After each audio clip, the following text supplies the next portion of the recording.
I never thought I'd be commuting to New Zealand from the United States. It's quite a jaunt, I assure you. But anyway, I've learned how not to have jet lag, and I'll share that with you. Don't drink and fly.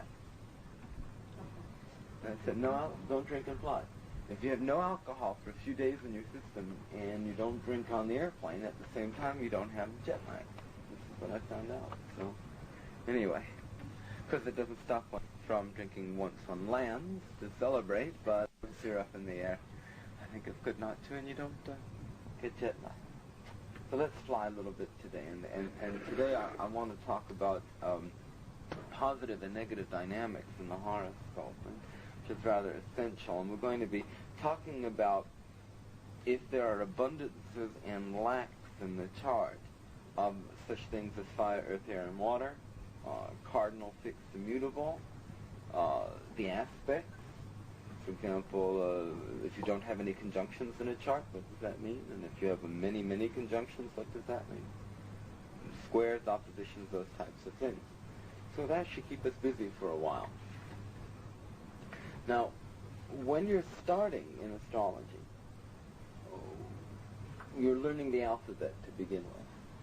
But after you've learned the alphabet, after you've learned what a square means, what water means, what earth means, etc., then you want to find out how to put all of that together. And that's called the process of synthesis. And the process of synthesis is absolutely essential to being an astrologer. Because you can know all the little pieces, but if you don't know how they all fit together, then you're just left with that, a puddle of pieces.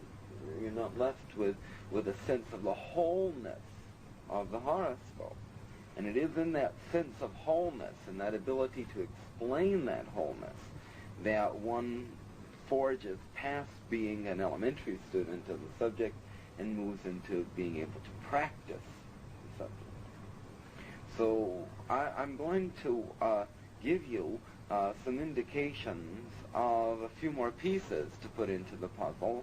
Next week, when we talk about horoscopes of destiny, we'll speak more about the synthesis. We'll analyze the charts as wholes. But today I want to give out some more pieces, some very practical information for you that you can use and integrate with your assessments of horoscopes. And also today, I think as a result of today's discussion, you'll know more about what the elements are, what the qualities are, what the gender means, and the aspects. So today's workshop is really going to be a practical exercise rather than a theoretical one or an esoteric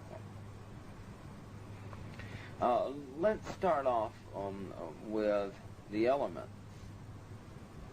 Now,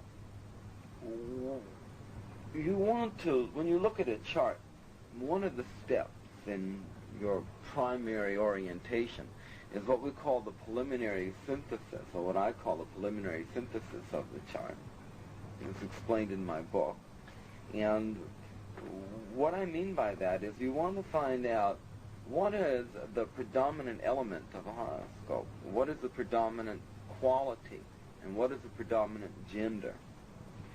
So you want to find out, is there a majority of earth, air, water, or fire in the chart? So I want to give you a guideline to how to determine that. Now sometimes it'll come out fairly equal, and there'll be two elements that are just as strong, or sometimes even three. But more often than not, one will predominate. So you want to see where the sun sign is, that's number one, where the moon sign is, what the ascendant sign is, what sign the ruler of the ascendant is in. By sign, I mean what the element is. You know, if it's in Aries, obviously it's in fire. If it's in Capricorn, obviously it's in earth. And you want to see where the midheaven and its ruler is. So there's a list of priorities. And then following that, where are all the other planets and the node, and the northern node. And see if you can come up with the majority of planets and powers being in one element. I want to point out to you that the personal planets and points, count more than the impersonal planets. The personal planets and points are the Sun, the Moon, Mercury and Venus, Mars, the Ascendant, and the Ascendant's ruler, even if that Ascendant's ruler is one of the impersonal planets. Because if you have Aquarius rising and your Uranus is in Gemini, that's really going to strengthen the air element in the chart. If you have your Aquarius rising and your Uranus is in Taurus, it's going to bring out the Taurus element very strongly. So even if if it's an impersonal planet, as long as it's the ruler of the Ascendant, it counts for a great deal. And of course, the midheaven and its ruler are also very personal points. So that if you, let's say, the only point you have in fire is Pluto and Leo, you really don't have any fire in the chart, any personal fire in the chart, because everybody who was born in, 1936 or 37 to 1956 has Pluto and Leo. That's not too much personal fire. But if you have Scorpio rising and Pluto is in Leo, that will will personalize that fire a bit more. You all follow me? Now, after you've determined which is the predominant element, let's look and see what happens if there's a great deal of that element in the chart, or if there isn't any at all. And of course we'll start with fire.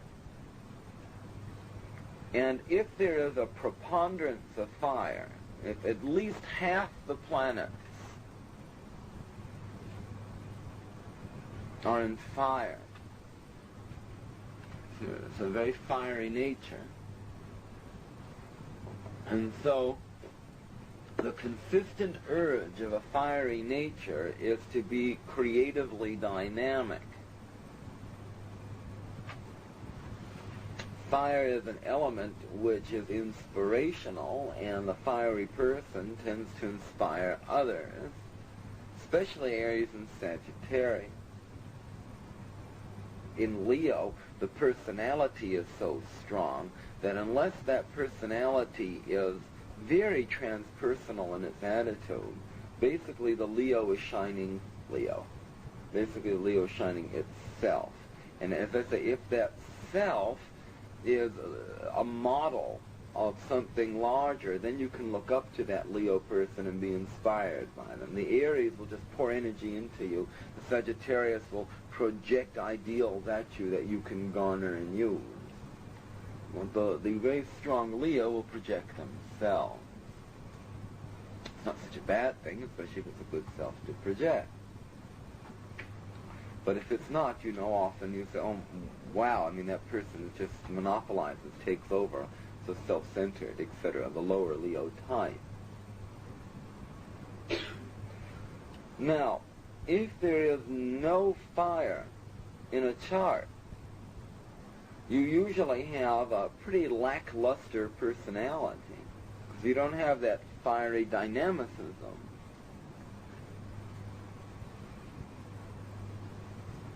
And very often, the person without fire tries to light a lot of fires, but is not sure how to go about doing it. So they wind up setting little blazes here, there, and everywhere, but nothing that really catches, or it's very difficult for it to catch. Remember, when you do not have an element in your horoscope, the urge is to objectify that element. Let's talk about that concept a little bit, because it's very, very important.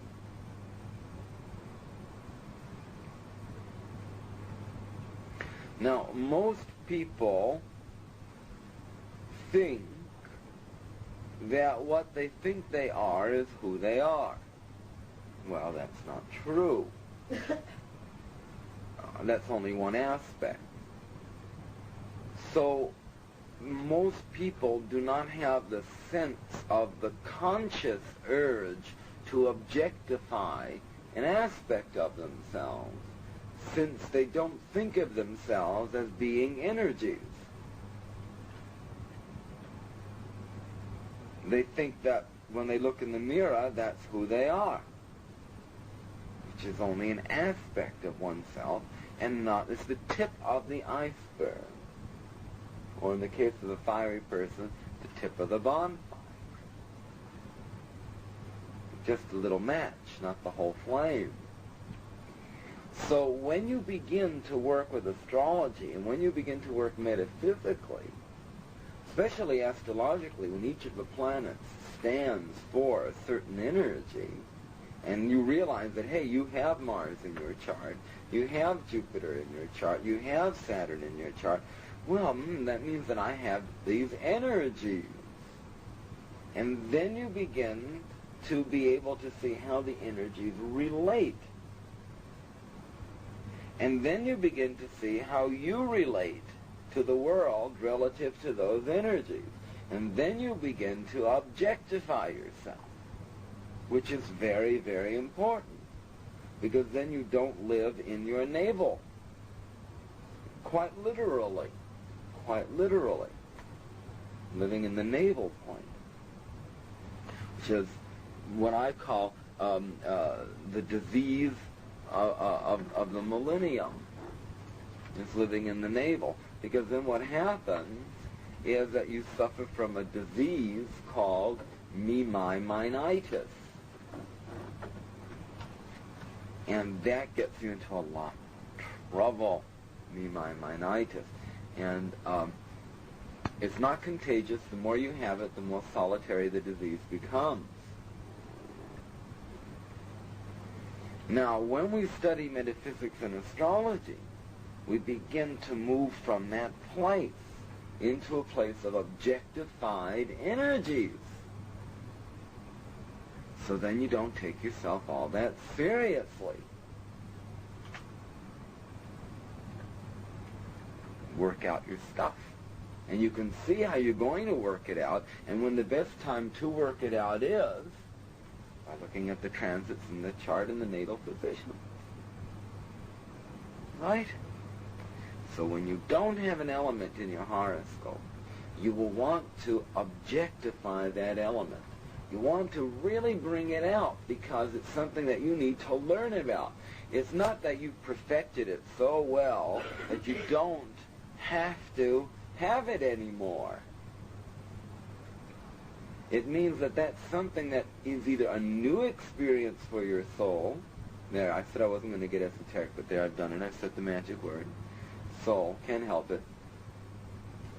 And there you are. It's some new experience for your soul, or some karmic interchange with life that the soul needs in order to fulfill itself, and you've come this time to do it. So if you're missing an element, that shows you very, very clearly what one of the karmic lessons are that you're supposed to have in this lifetime.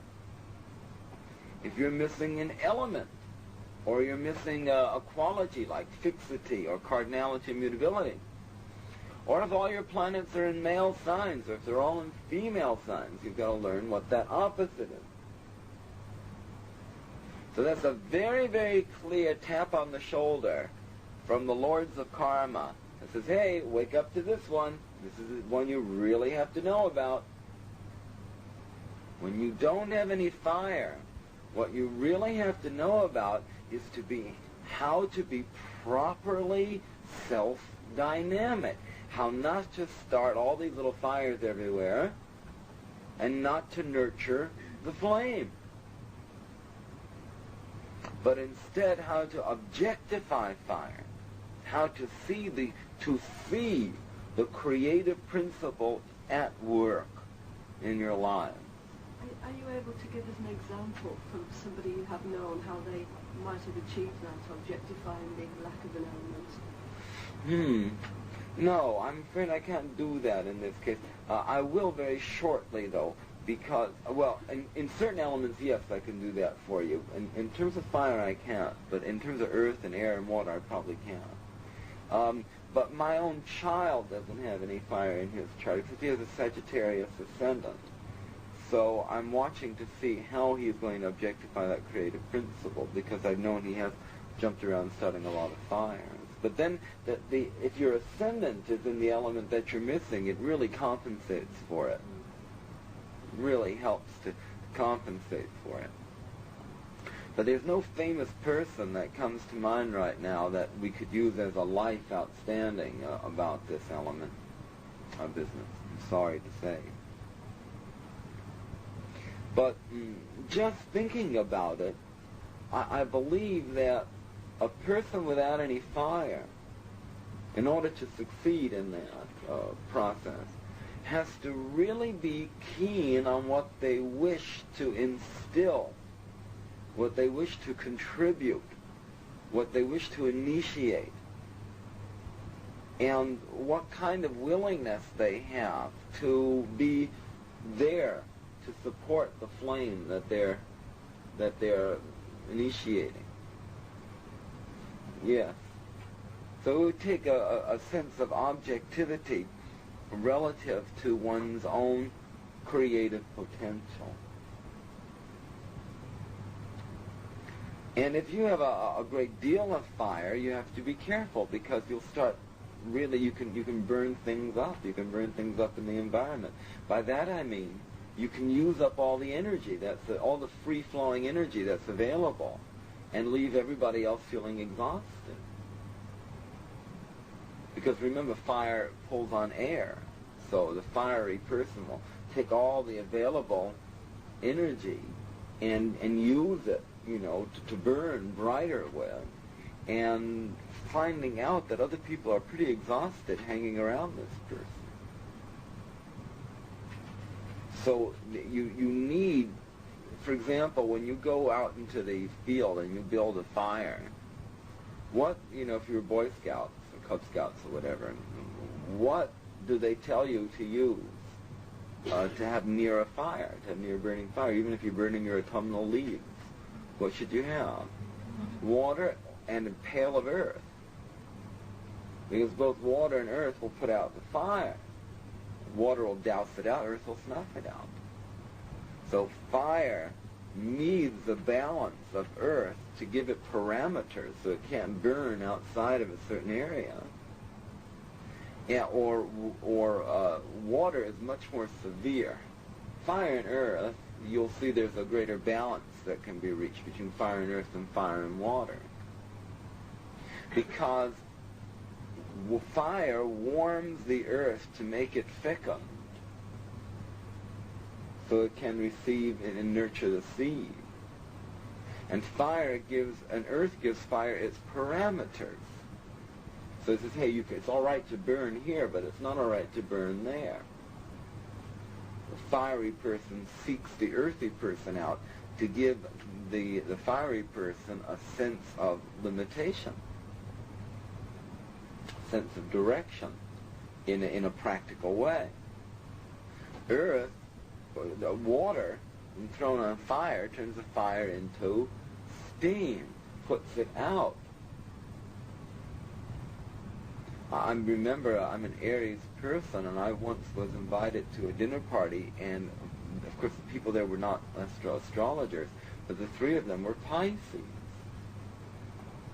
And every time I opened my mouth, I thought I was shaking them up, because fiery energy was so strong and their need to respond was so great that there I was talking, and everything I was saying they were responding to it, and they got very nervous after a while, all three of them.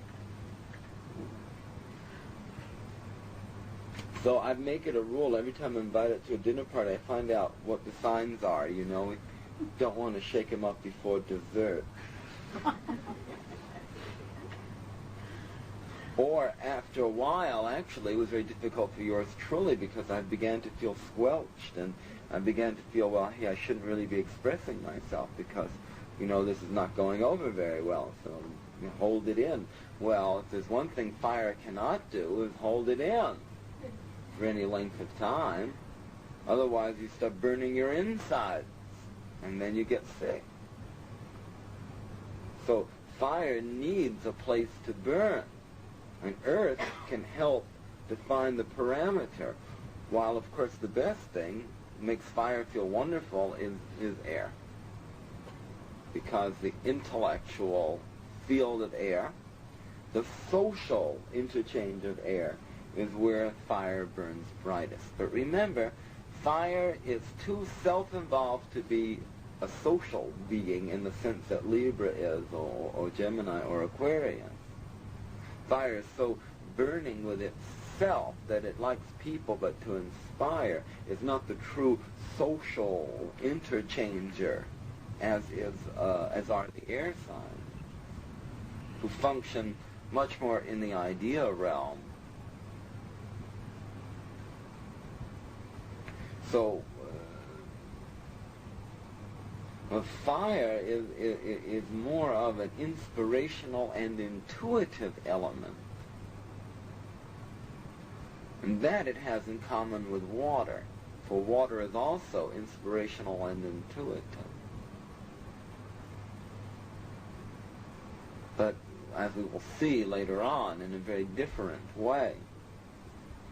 Fire gets its flashes, and then it projects out those flashes. So, an earthy person can be squelched a little bit better than a fiery person. Fiery person must have room to burn. What is very difficult in a horoscope is a person with planets in a fire sign that is squared to planets in an earth sign, or planets in a fire sign squared to planets in a water sign.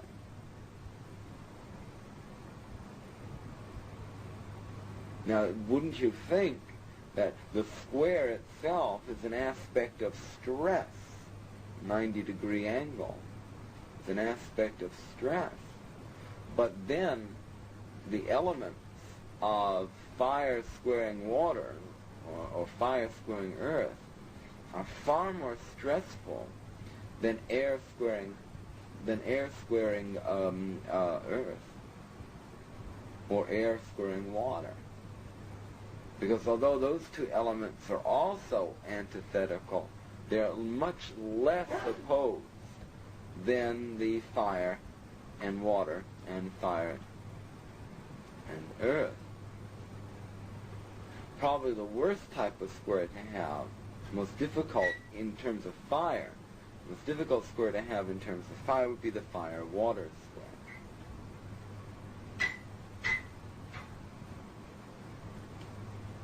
And this also would be true in terms of, let us say you're a fire sign with a water sign rising, or a water sign with a fire sign rising,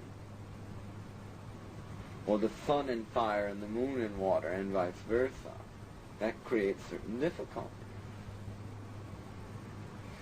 But remember, just because certain things are seen as being difficult, don't have to remain as such.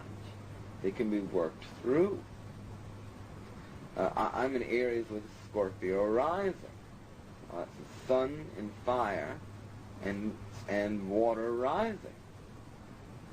So how do you blend that? It's taking me a long time not to squelch myself, but to perceive through the eye of the ego when the right time is to release myself. When the right time is to, because the need to release is very important as the Aries sun. But Scorpio will hold back that release and wait and wait and wait and wait. So it's knowing when to release, being aware that release has to come. And it's just a matter of time, and be aware for the moment of that release.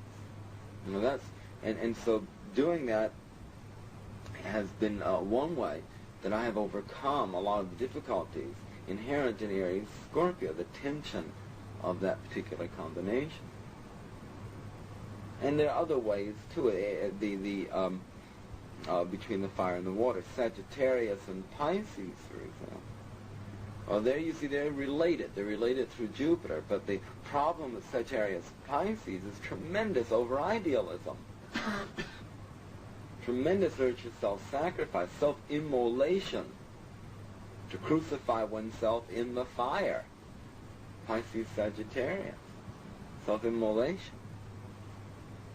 So the balance of that is to place one's ideals within the framework of practical reality, and that is learned through time, through age and through time, and through earthy people, or through wherever Earth is placed in the chart itself, remembering that from the soul level, the ruler of Sagittarius is the Earth, and not Jupiter. And so it's how you shot an arrow into the air, it fell to Earth, I know not where.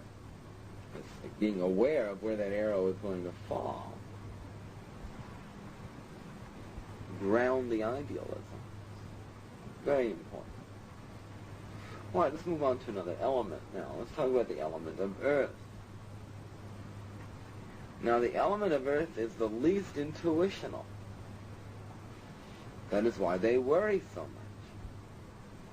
If you're very intuitive, the chance of worrying are less, unless you insist upon it. There are some people who absolutely insist upon worrying. They're the ones that by the way, that is a symptom of me-mine-mine-itis, is worry. You can see in your own lives the proportion of worry to the proportion of self-involvement. Very strong. Because what that does, that duality, it's not really duality, that double worry, self-involvement, creates a separation between yourself and the divine principle. Well, the divine principle is fiery in nature.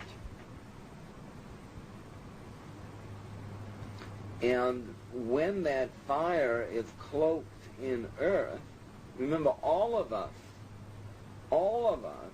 have fire at the core of our being. All of us. Why? The sun, exactly. And all of that fire is cloaked in Earth for everyone. Why? Not quite. No, the sun in the circle is, the circle is, yes, it's the sun. It's all possibility. But the dot says that possibility is now you. But please continue to contribute. I appreciate it. No, that's not quite the answer. Why are we all cloaked in Earth? Because we're in a physical body. Exactly. So all of us are fire encased within Earth. Now, take this. What's your name? Pam. Let's take the symbol of the circle, but put a cross in the center instead of the dot, and then you'll have it, because that is the alchemical symbol for the Earth, isn't it? Is the circle with the cross of matter in the center. So all of us are spirit encased in form. Now, if you're very fiery, you just focus on the spirit part. You forget about the form. I was accused of being a walking head for many, many years. Not the rest of me was there. They focus. Okay. If it's fire, the focus then becomes one of the creative source, focusing on that, on essence, rather than on form. See? So that people who are predominantly earthy focus more on the form than they do on the essence. Now, what happens, especially to earth people, and I think most of us fall into that category, is that since we're all cloaked in Earth, we tend to focus more fully on the form, even if we have a fire sign sun or an air sign sun, because we live in a physical body, and so much of our energy is trapped by our lack of awareness that we're more than the physical form, that we become overly form conscious, and what that creates is separation from the divine principle, which is personified by the fire sign. And then the worry sets in of loss, of not having, of having and non-having. That begins to come about. Now that's true for all the signs, as long as you're in an earth body. You're always wondering about losing that earth body, or the clothes that are on that body, or the house that's over that body, or the crystal goblets that that body reaches for to have a glass of water, or the rings on the finger of that body. You see? So that's a big trap. But it's important because, as we will see it when we discuss Earth a bit more, it is the awareness of bringing a right harmony between the material and the spiritual that is the keynote to human evolution. So that should not and cannot be denied. But it should not and mustn't be overemphasized. Now, the basis of emphasis remains strongly in your own hands. But when you are an earthy sign, it becomes very difficult to have that balance, because you're so connected to identifying who you are with what physical manifestation that isness is. So that in Taurus, which is the most materialistic of all the signs, or the most matter-oriented, what I have becomes what I am in no uncertain terms. In Virgo, in Virgo, it's interesting. The Virgo phenomenon is a fear of empty spaces. Virgos like to fill up all the nooks and crannies. It's just a peculiarity of their race. You know, they just like to fill up all the nooks and crannies. If there's an empty space, it makes them very upset, and they fill it again. And it's like living in the perpetual Victorian age. You know how Victorian furniture design was, or house design was. You know, you put cloths on top of cloths, and then you put another bead, and then another cloth on top of that, and all these different layers. You know, you put skirts around the bottom and doilies on the arms, and all that, just cover it all up. I mean, Virgos love that stuff. So there's a great fear of empty spaces, and of course, God forbid there should be one in the Virgo's life, then they really get upset. It's learning how to purge, and then periodically there's the purge, right? Okay, all of this has got to go. Got to get rid of all this. Of course, where does it go? Into the garage, you know. But you can't throw it away. It may be useful one day, you know. Everything into the garage. And then you fill up more space. You know, and then he says, oh, we've got to fill all of this up. So Capricorn is a wise earth sign because it amasses so it can use. Well, let's just keep it. Let's just use it.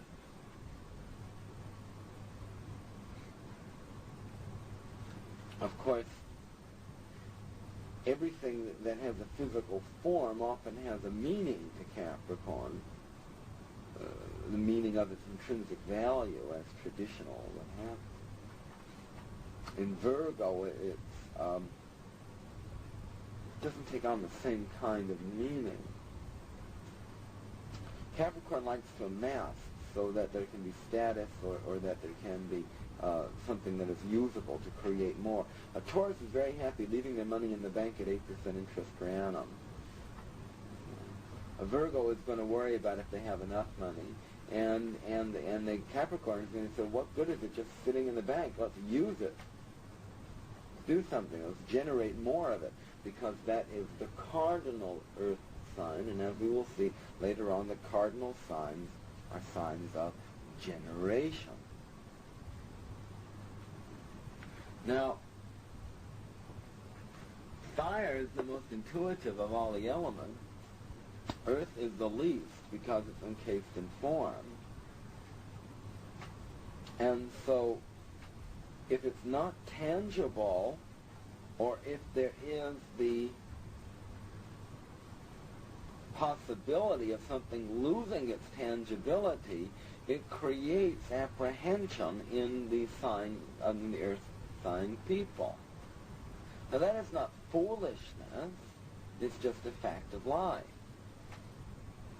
It's allowing your consciousness to be attached to that so fully that can be foolish. And we keep the perspective. You see, for watery people, there's permanence is something that you don't see because everything is permeable. It's not permanent, but permeable. And for air and for fire, everything is metabolic.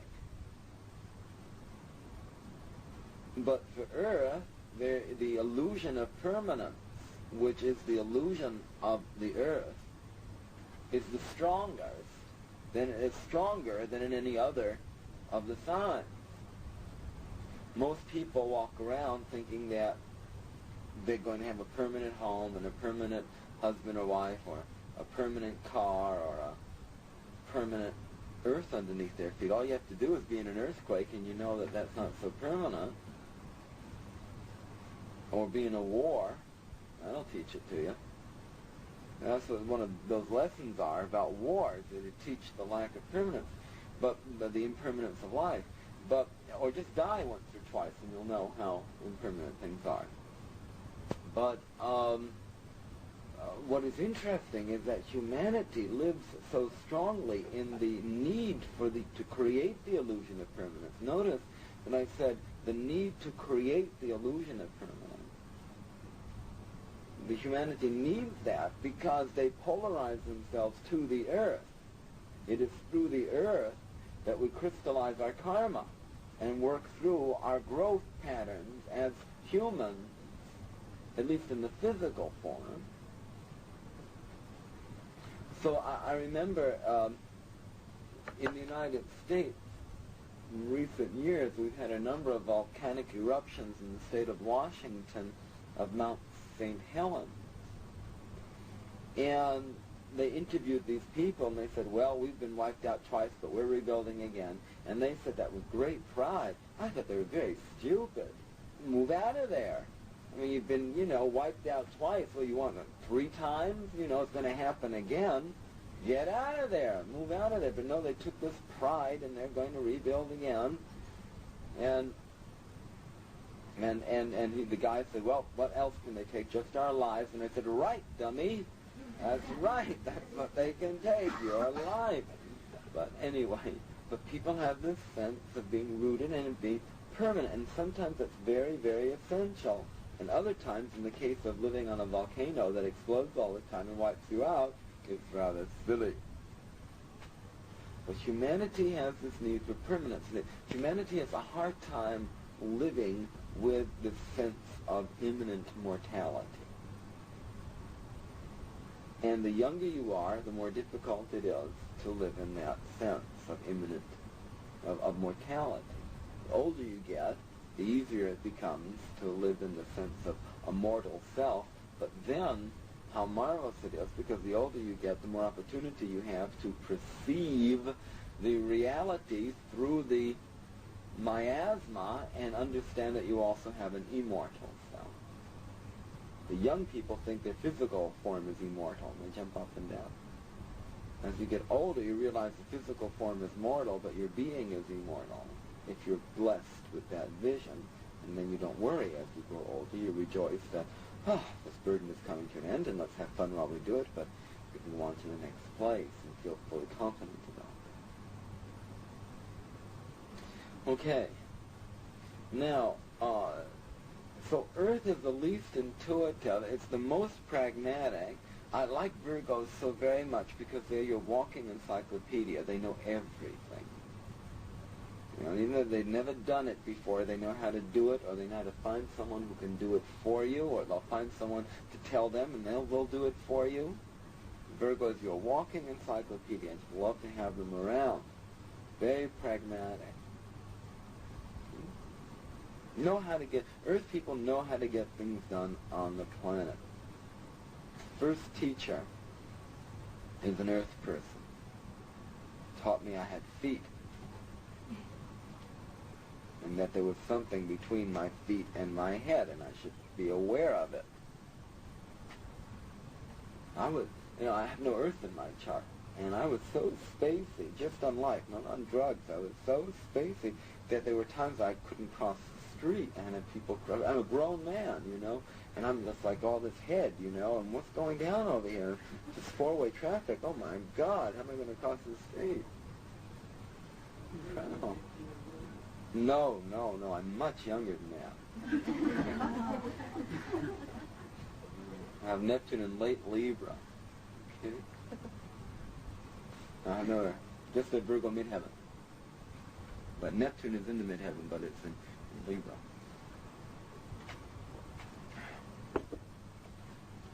Okay. Now, if you don't have any Earth in your chart, you're not necessarily a space case, you understand. But if you don't have any Earth in your chart, you have to objectify the element. So a good thing is to learn how to deal with money properly,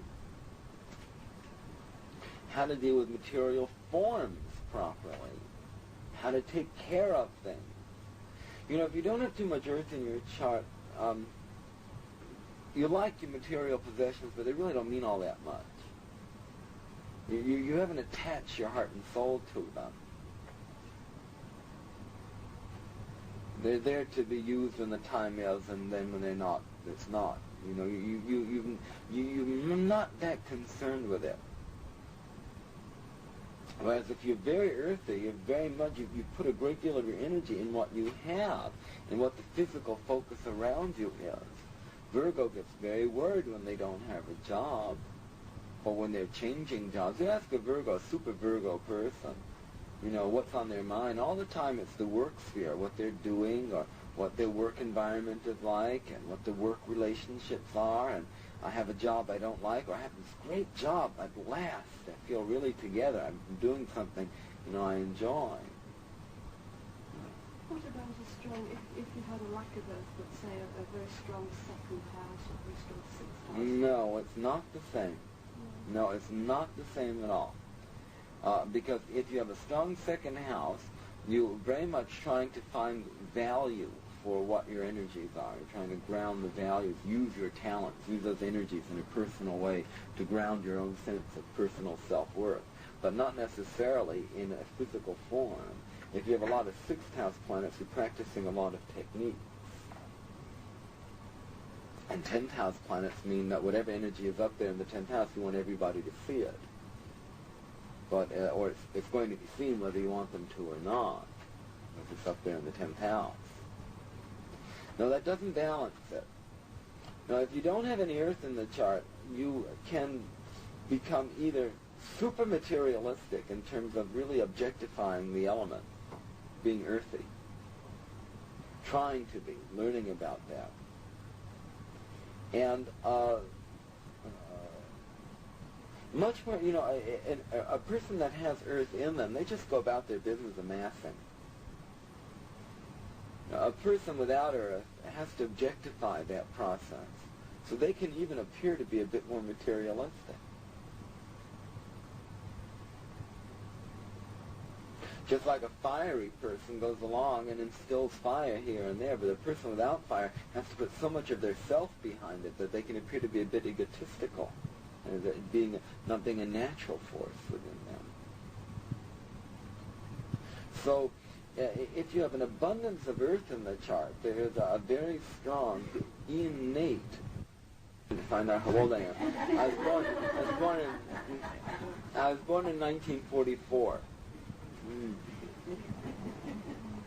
said that it changed to Libra, And it changed in 43, I believe. I believe so, yeah. I was in March of 44, and it was at 3 degrees of Libra. That's only between you and me now. So, yeah. March 28, 1944, 11:10 p.m. See, this is just to prove Scorpio has nothing to hide. 11:10 p.m. Eastern War Time in New York City. 25 Scorpio rising. There, now you've got me. Now I feel that if a person, I can give out my birth information because if you can read the chart, you're entitled to have it. And if you can't read the chart, it doesn't matter if you have the birth information. So, anyway, nothing to hide. So when you say busy, this is an abundance of earthen chart. Yeah. You have a very innate Practicality. Yes, there's really a second nature about knowing what's going on this planet, how it fits together, and also a very good sense of rhythm.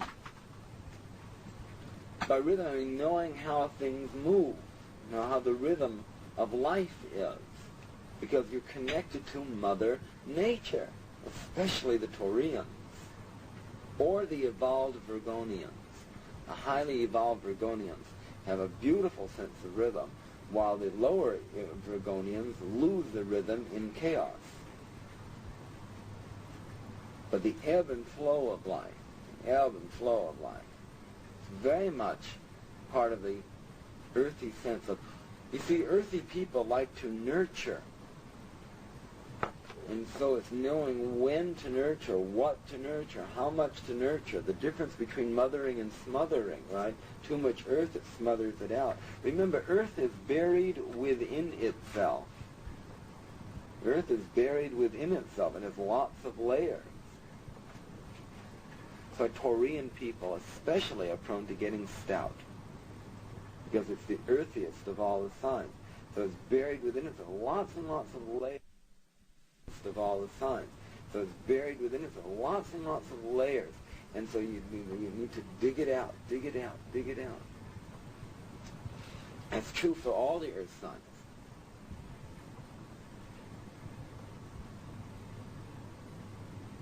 Fire burns. If in a highly evolved fiery person, they burn with an inner glow, and you can see that inner glow around them. You can see that inner glow externalized. It's an inner glow of potency, of vitality.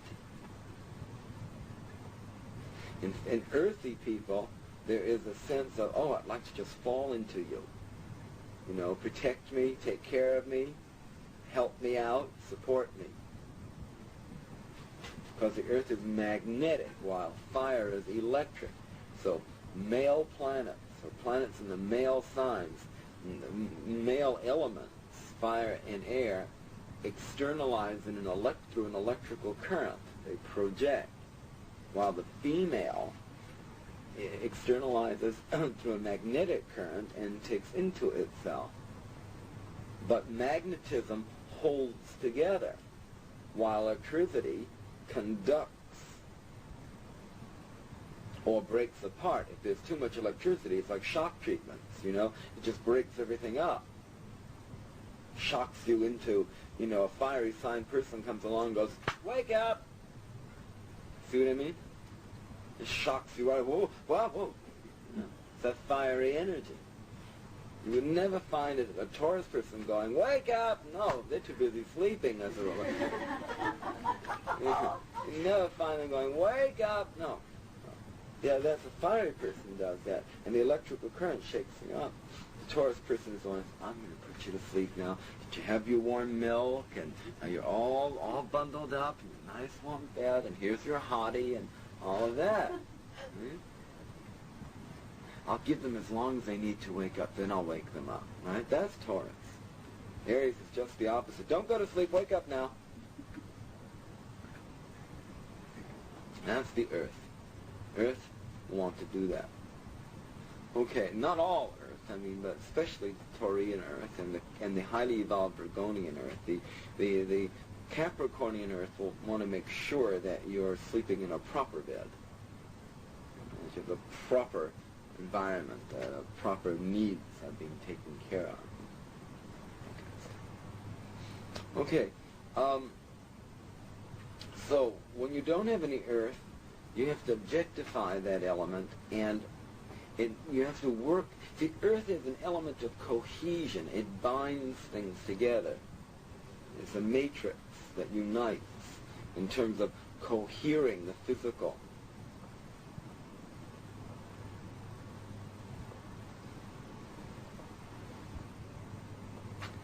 Okay. Now, let's talk about air.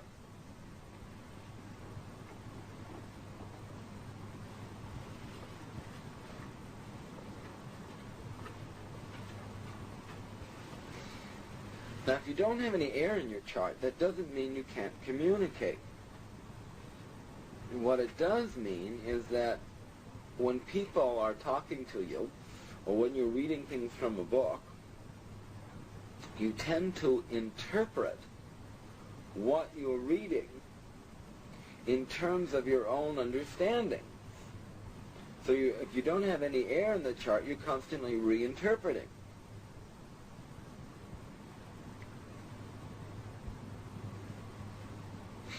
Also, you're objectifying the element. So you're becoming very aware of the need to create rapport between people. A Libra is always putting people together, automatic pilot. Gemini is always taking a message from one person to another person. Aquarius is always creating a network through which communication can take place, etc. But without any air, you become, wow, that'd be great to put so-and-so together with so-and-so. I've got to get them together. I've got to learn, how to make these links. Libra's already done it very gracefully, very graciously, just gotten it together. Without any air, you become very objective of the need to do that. Now, Joseph Stalin didn't have any air in his chart, and how did he resolve the way other people communicated? Well, he just killed them. Simple as that. He killed all the intellectuals, rounded them all up and put them away in the gulag. See? But yet the man wrote 3 or 4 or 5 books of poetry. So it doesn't mean that he didn't have an intellect. It just meant that because he didn't understand how other people communicated, he made sure there was only one way to communicate, and that was his way. Now, I'm not saying that all people without air are fascists. That would be silly, and of course I'm not even alluding to that. But it does mean that there's a great need for people without air to objectify their urge to communicate.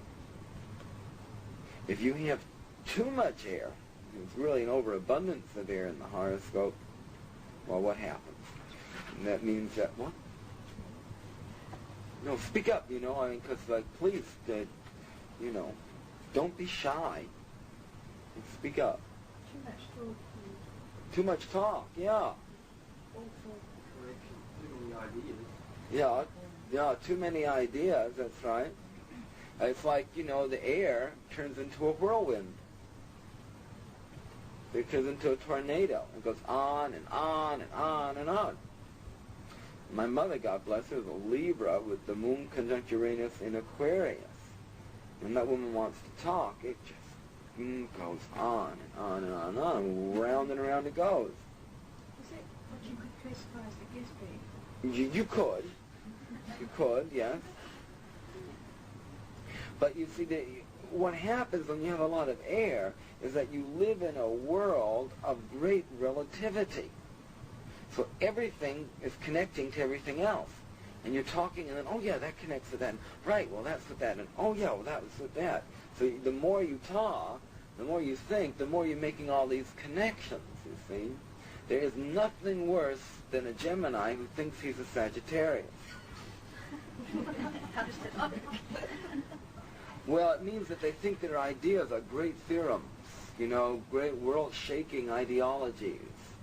And what they are just simple personal ideas. But they present them in this way that, wow, these tremendous things. And of course, as I said, there's nothing worse than a Gemini who thinks that he or she is a Sagittarian. So, in that respect. So, what happens is that the mind, the function of mind, is to create connections. Another function of mind, that's Mercury operating through Gemini. Another function of mind is to create elimination so that a process of synthesis can be made. In other words, discrimination. And discrimination is the function of Mercury in Virgo. So there you have 2 of the primary functions of mind. Analysis creating links, communicating, and synthesis, the act of proper discrimination.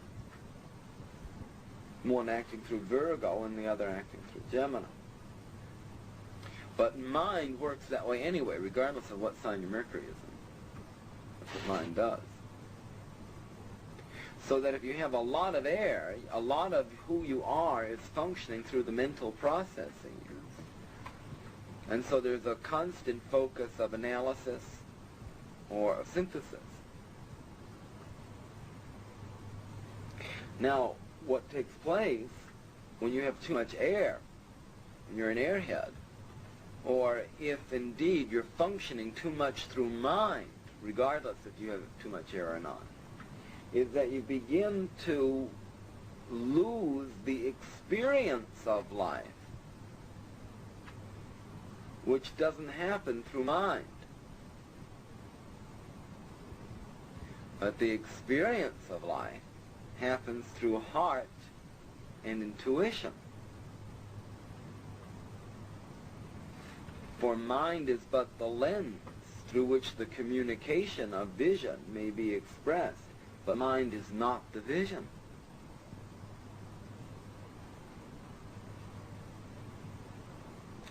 So we work as people who are at work developing ourselves to put mind in its proper place in the scheme of things, and not to be possessed by mind, but to allow ourselves to use the mind as the lens of our greater vision. That's important because, especially in a white culture, mind is seen as the ultimate expression, where that is not the case. It may seem that way, but it's really not. Remember, it's a very old adage. I have a body, I am not my body. I have a mind, I am not my mind. I have emotions, I am not my emotions. I am the soul. And as a soul, I have a body, I have a mind, and I have emotions. And when we study astrology or other occult arts, we are learning how to put that in perspective.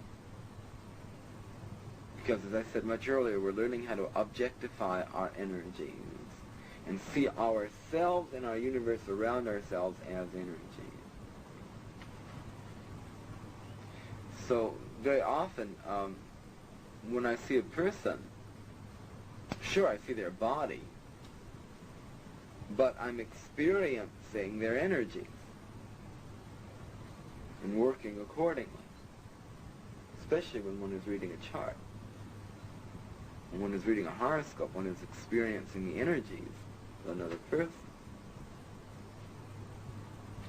So there's a state of depersonalization that takes place. It doesn't make one cold. It just makes one less attached, so that proper communication can take place. Now that's what you're going to encounter along the road of developing.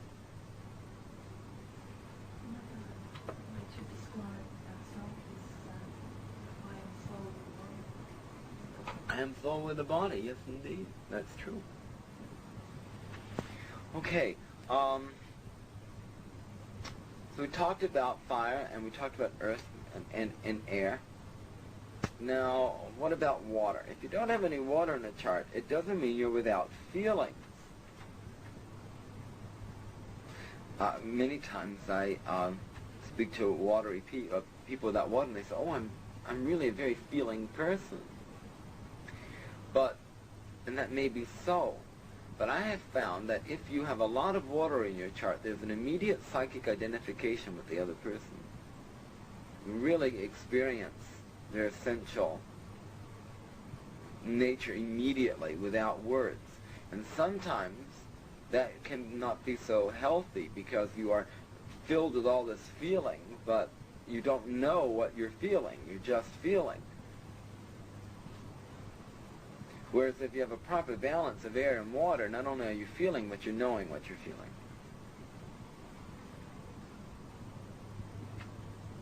Also, developed the more developed you are as a watery person, the more the fine-tuning becomes. You know, it's like an artist. An artist with a strong eye can see, what, 100 shades of blue? 100 different shades of blue. But a person with the untrained eye may only see 10 shades of blue or 15 shades of blue. But as that artistic eye develops, you begin to see the fine gradations of shading. See? Well, it's like that when you're highly emotional, in the positive sense. When your emotions are fine-tuned, you begin to feel the slight permutations and the slight shadings of all the myriad hues of human emotion. And you can just, pick out. And you know instantaneously. Very intuitive perception into that on the emotional plane. But without any water in the chart, it's very difficult to tune into the way others will feel. You may have a lot of feeling, but it's hard to tune in to other people are.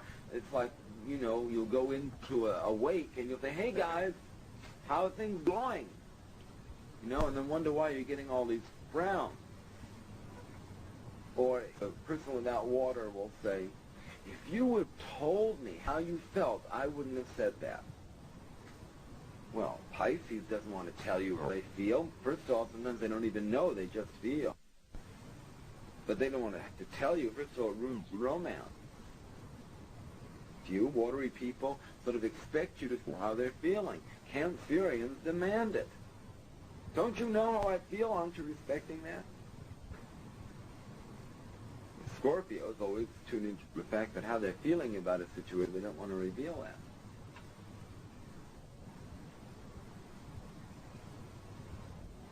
And I find it interesting, Scorpio moon people, very often, they have to wait like everybody else about how they're feeling. They have to wait till it comes to the surface. They have to wait for it to rise. They know they're onto something, but it's hard to know until it rises up a few levels. Remember, Scorpio is ruled by Pluto, which is the god of the underworld, of Hades. So something is so far down into the consciousness, it takes a while for that to come up, personalize itself into the personal consciousness, into the personal feeling. For the Scorpio person, not only the difficulty, not only do they hide their feelings from others, but they hide it from themselves. Because they have to wait till it rises.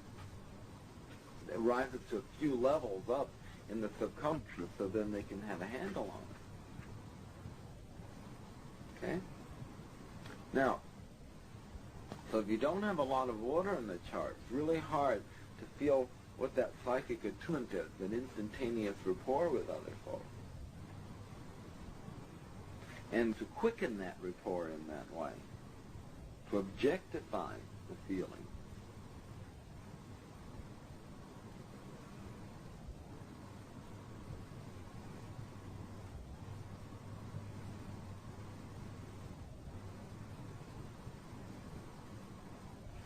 And if you have a lot of water, you're very resourceful. Always find a way.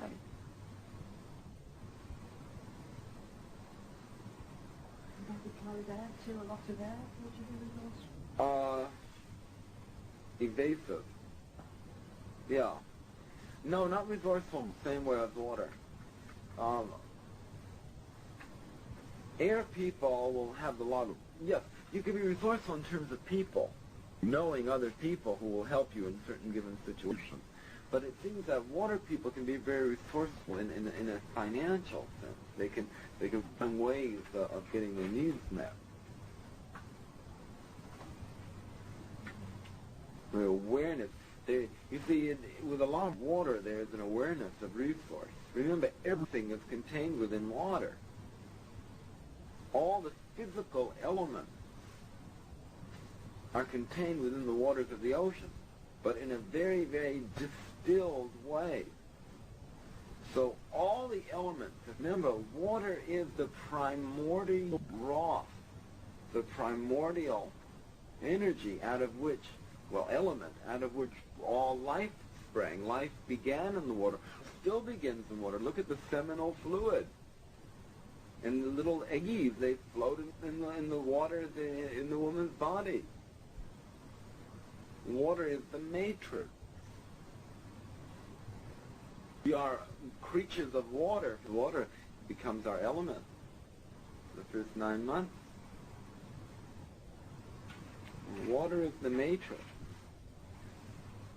That is why the water people, especially the Pisceans, that is drowned out in alcohol or in drugs.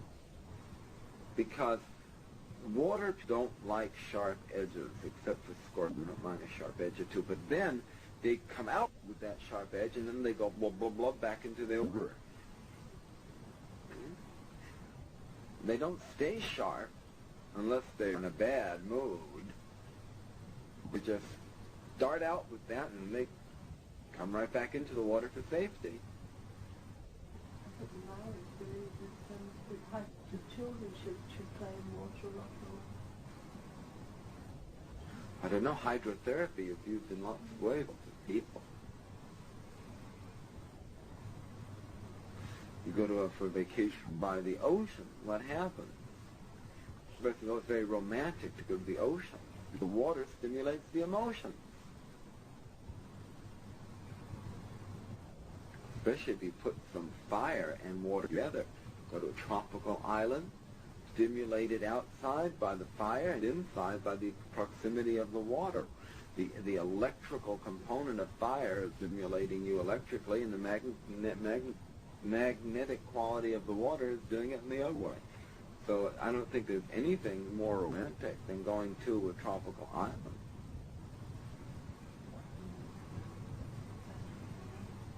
Water? Yeah, being born into water. It certainly cushions. The cushions and coming out into the air with all these drafts and things. So, and slosh back into that warm water. Okay. Spring. There you pen the spring. Okay. So. Would you be any physical characteristics in your experience that you would associate strongly with lack of water, strong water, lack of air? Yes, strong water, you retain water. I don't know if you don't have any water, if you suffer from dehydration easily enough. I've never seen that. But I do know that people that have a lot of water tend to retain that water. And if you and a lot of earthy people tend to either they tend to get stout or they tend to get calcified.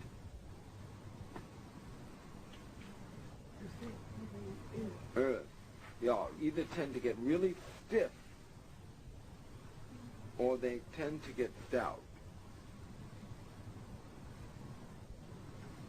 I've been with a fellow in Auckland recently. He had 5 or 6 planets in Taurus. I think it was 5 or 6. And I thought that if I moved his arm, it would crack because it gets very tight.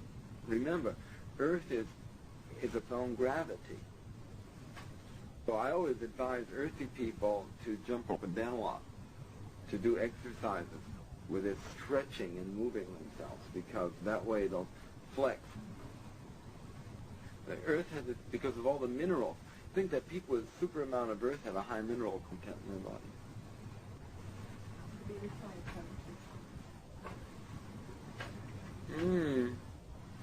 body. Ruddy complexion. Yeah. The fire you feel them coming. It's like a warmth that comes at a distance. You just feel that. And it's not so physical. It is what's around them. And air people be very nervous. Too much air, and they're just very nervous. All fried out, all frizzy.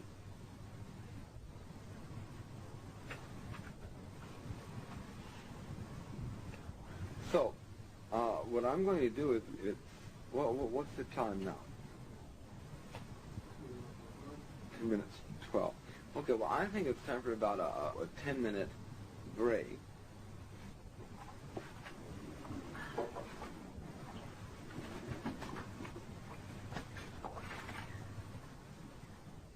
as well as judging, as well as being able to judge what the primary element is in a given situation, in a given chart.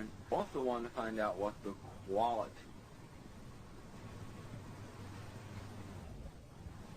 The cardinal signs begin things and initiate and are the leading edge, so to speak, relative to the element of cardinality.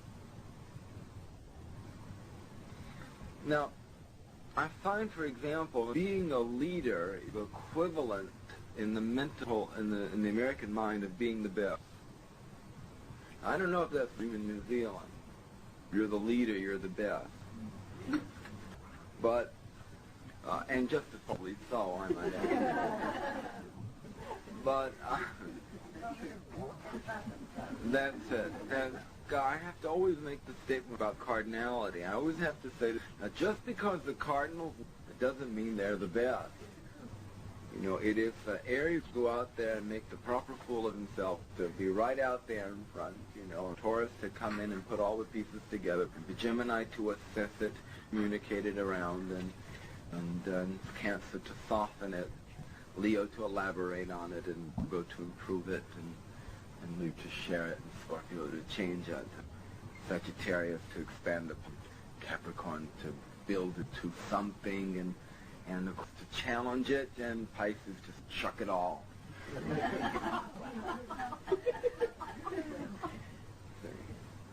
Everything has its place, grand scheme of it. But it's all very relative to its element. So, the cardinality of Aries, the cardinality of the projection self, in the unevolved Aries, he doesn't know that he is projecting himself, he just is. The evolved Aries is aware of the energy that he's projecting from himself, and does it with a focus of mind. Unevolved Aries just goes, and out it goes, and it doesn't go very far, no power behind it.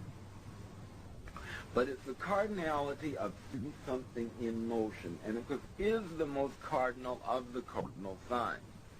It is cardinal what? Fire. It's the first is cardinal firing.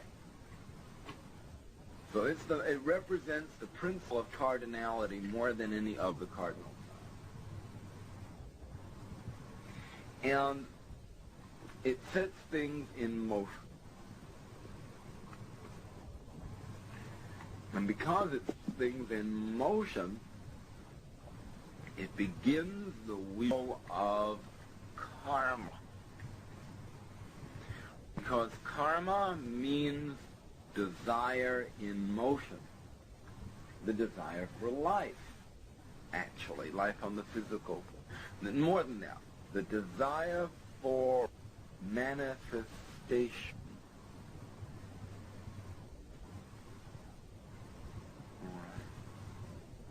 Now, so fire is that, the Aries cardinal is that fiery, essential urge for life, manifestation, to start it once again. Okay.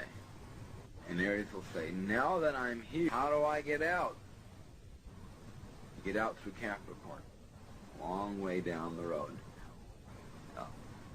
Capricorn is the gate where exit was possible.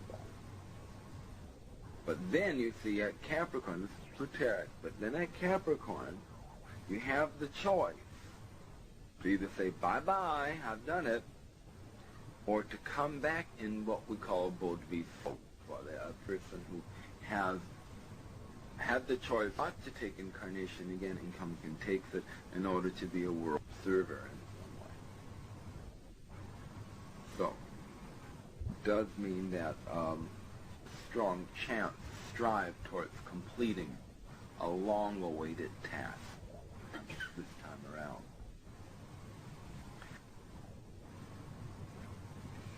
According to the system that I've studied, it is the ascendant, not the sun sign, to be the Capricorn ascendant, which would be the person's chance, and the Aries who would be starting the wheel of it. But that's an esoteric teaching, and in a lot of cases it doesn't have practical value for us now in the exoteric astrology that we do. Now, the cardinality of Cancer is lodged in water, and therefore it's emotion, and Cancer feels they're most secure, because, you know, they're always looking for security. It feels it's most secure when everybody is feeling the same way as it does, or when everyone is doing the same thing. Well, I have a wonderful Cancer story. Cancer, you know, is involved with kitchens and food and all of that. And a group of friends, I was very young at the time, in my mid-20s, and a group of friends had spent the weekend out at a log cabin in the country, very American log cabin in the country. It was wonderful. And it was time to go into the town to get breakfast to everybody, food for breakfast on Sunday morning. So one Cancerian friend said, volunteered to go in and pick up the food. And you know what bagels are? Oh. Well, bagels are these hard rolls that have a circle in the middle. They look like donuts, but they're hard. Okay, and they have a glaze on top. And they're made in all different varieties, onions or garlic or poppy seed or salt or sesame seed or eggs. They're made in all different varieties. There may be 15 different varieties of them, pumpernickel, whatever. So he went in and he brought back enough bagels for everybody, several dozen of them, for breakfast, but they were all the same kind, his favorite. Now that's very Cancerian. He paid for them, you know, he did that, he was that, you know, magnanimous gesture, he paid for them and everything, but he brought back his favorites so everybody would have what he liked. And that's very Cancerian, because if the Gemini went to buy the bagels, you get 3 poppies, 2 sesames, 2 salt, you know.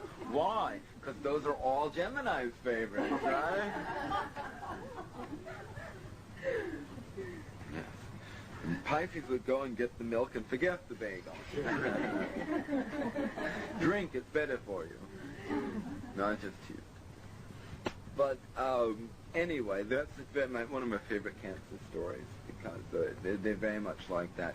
They want to, you know, their mood is the mood they want to what? To initiate around them. So if they're feeling great, everybody should feel great. And if they're in a lousy mood, don't walk in the house. So, but that's the Cancerian energy is also the urge to create roots. Roots. R-O-O-T-S. The urge to create foundation.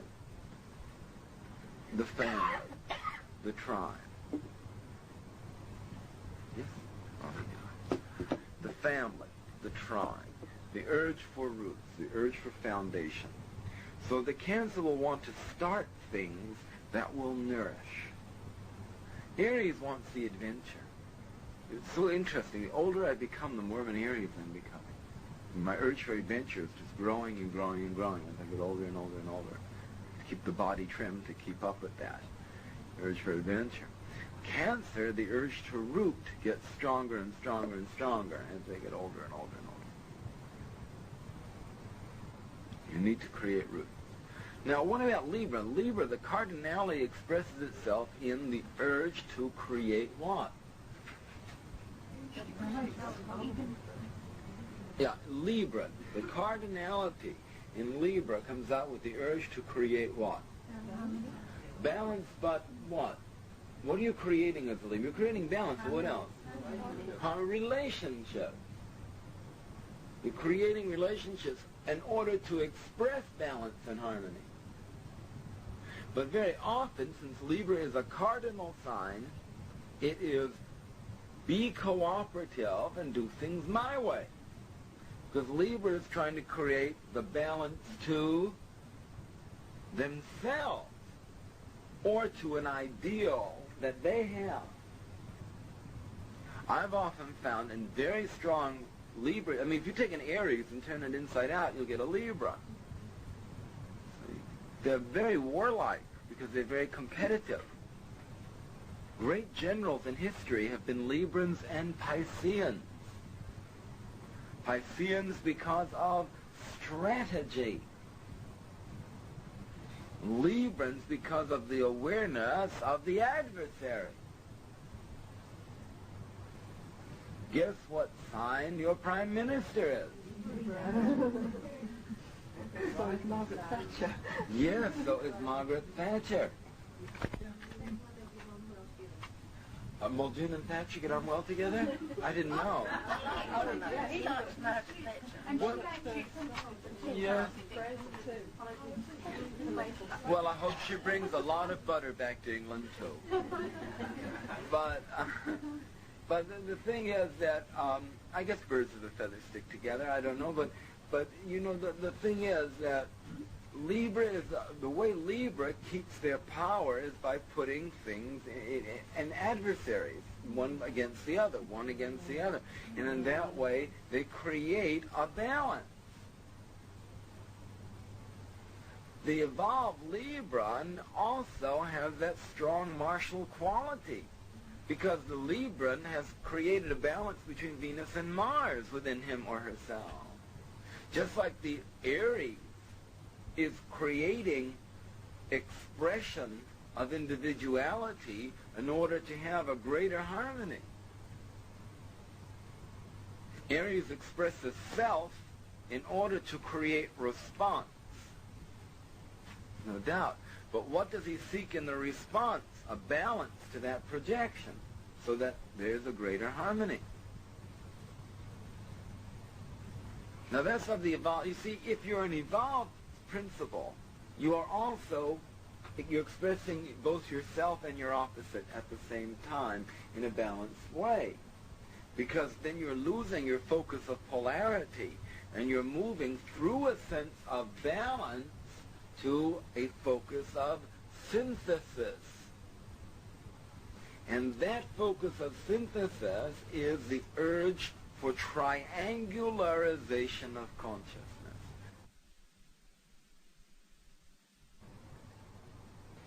So, a person who is growing, be he or she Taurus or Gemini, whatever the sign, will also be expressing aspects of the opposite sign in order to create a harmony and a wholeness.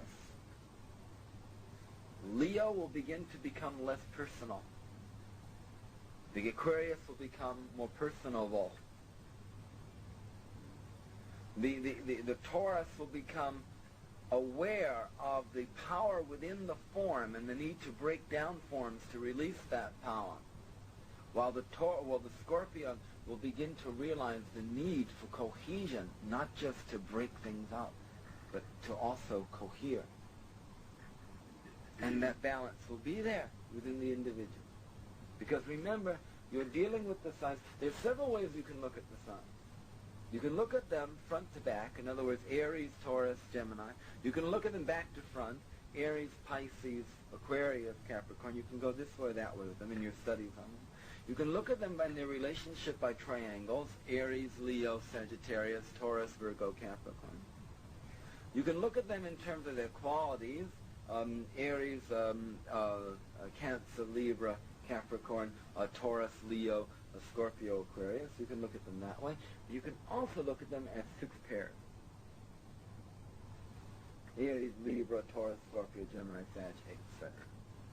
And by examining the signs in those ways, which I stress that you do, then you will be able to see relationship by polarity, relationship by affinity, and many other different dynamics of relationship. And let me tell you, my friends, that will help you tremendously when you're trying to learn about how to blend aspects. By viewing the signs in those 4 or 5 ways that I've just given you. We can turn that heat down a bit now. On the side, Tony. Just turn it towards yourself. That's it. Thank you. Yeah. Yeah, that's right. Now, cardinality in Libra is the creation of relationship. It's also, haven't you noticed that Libras have this uncanny awareness of talents within people that should be brought out? And you know who could bring that out? Charlie. You go talk to Charlie. You work with him. He'll help you to bring that out of yourself. The matching up, mixing and matching. That's a very Libran quality. Innate sense of harmony or the urge for harmony. The distraught Libra Virgo type sits down for dinner. The window is not open wide enough. Sits down. Music is too loud. Has to lower it. Jumps up. The flowers are not quite arranged. Excuse me. Take 2 seconds. Sits down. Up and down, up and down, up and down. It has to be right. And what the problem is for that type of person is that disharmony can create a sense of physical discomfort that's very acute. So there you are, and the flowers are not quite right, and that makes you feel real weird. So you have to go and straighten them out so that you can be comfortable.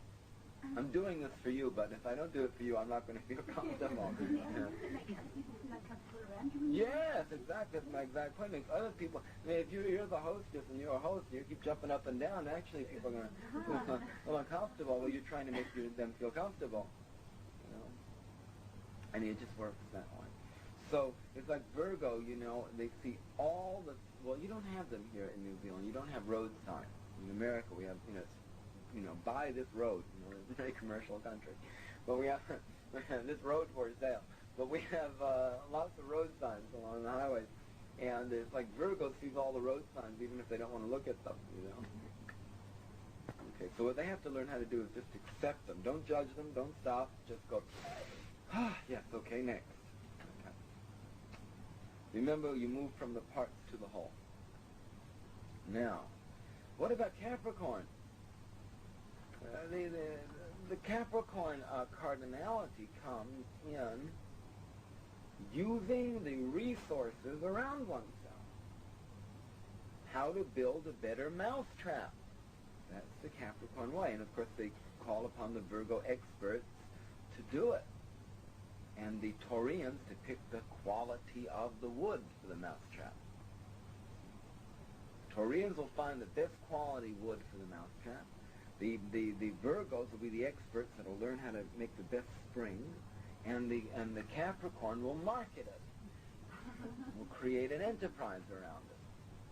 That's the way those three work. Taurus is the raw material. Virgo is the processing of the raw material, the refinement of the raw material, and Capricorn is the final product and the marketing of that product.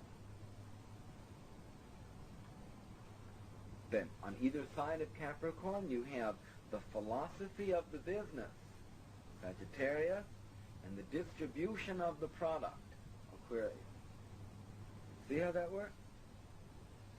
All related. One of the keynotes to being a fine astrologer is your ability to relate one thing to the other properly. So my suggestion is study keywords. Now I'm going to give you the name of a book to purchase that even in New Zealand dollars will not be expensive. It costs $3 American, which means you'll probably be paying about 7 New Zealand for it or something. Yeah? And it's called, and if enough of you want it, I bet you can probably order it directly from the American Federation of Astrologers. Do you have their catalog? Yep. Is that the one? Oh, that's the one. Well, keywords. Now, I'm just thinking. Yeah, how much did you pay for that? Oh, Margaret was pretty Did them from the library. We had the book in the library, and everybody wanted it at once. Oh, Margaret, bless you. I was just going to say that if someone would take the responsibility to print them out, other than dear Margaret here, takes all these responsibilities. But I don't know, other people do too. But anyway. Yeah. You see, but Margaret is not an American. She wouldn't do it as a business. She's done it as a New Zealander out of her service. Right. This is it. This is the book. I would place my orders for it. Keywords by Paul Grell. All run some more next week. Yeah, there you go. Anybody wants them next Sunday, they'll be here. Paul Gorell, but if you put in your request, Margaret will Xerox them out for you. They're twice that size than the original. I've just reduced them to make them easy for people to pop in their bags. Yes. That's the main reason. This book is so helpful to you. So please get it. And now it's available right here at Mackenzie Avenue. So you have no excuse. Thank you. Yeah. We're not sort of looking at copyright at the moment, I'm sorry. No, it's all right. Paul won't mind. Shh, don't tell him. It's all right. I don't mind it when they do it to, passages in my book, but... Well, Scorpio takes so long to get them in from overseas. We usually have to wait at least 3 to 4 months once an order's put in, and it's just not the quantity for everybody to get. Well, besides, this book is so small and its number of pages is so valuable that the way you worked it out, Margaret, is just perfect, and then it's easily distributable to the group. So I suggest you get keywords and you memorize them, because, you see, the keywords helps to relate one to the other, one thing to the other, one thing to the other, and so the keywords are absolutely essential. Oh. Okay. And Capricorn assigns, also Capricorn is the person who's going to be aware of what the responsibility is in the group. And then the group shares that responsibility. And I'm sure in this group everybody has their area of responsibility, those who are in the coordinating aspect of this group. And that urge to assign responsibility is the Capricornian urge. And sometimes if there isn't a Capricorn in the group, it's hard to find someone who will take on that role. Because the Capricorn is the mountain goat that stands aside. It's because it is giving the instructions and saying this is the overall view of the structure. It has to stand on top of the mountain. And if you're not inclined to do that, it's really rough. Let's not confuse Aries with Capricorn. I would never want to be the president of an organization.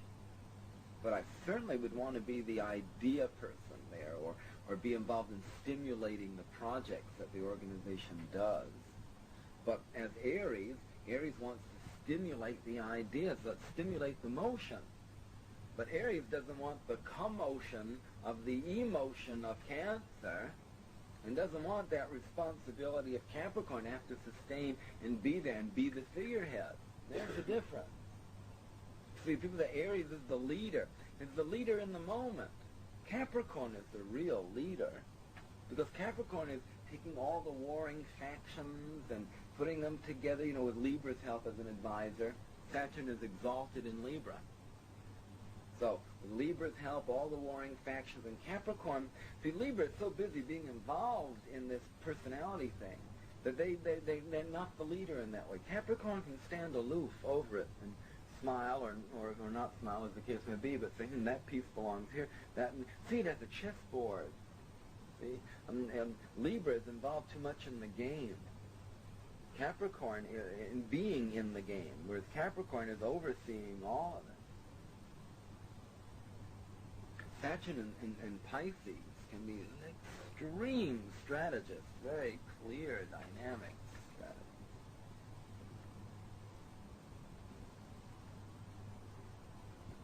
Is that clear to everybody? Yeah. Okay, now let's move to the next, and we get to fixity. Well, fixity is about the easiest quality to understand. It means fixity. So now we'll talk about mutability. No. That's so easy. But what is being fixed? Again, let us blend the quality of fixity with the elements. But before I do that, let's discuss the principle of fixity in itself. Now, fixity has stability and purpose.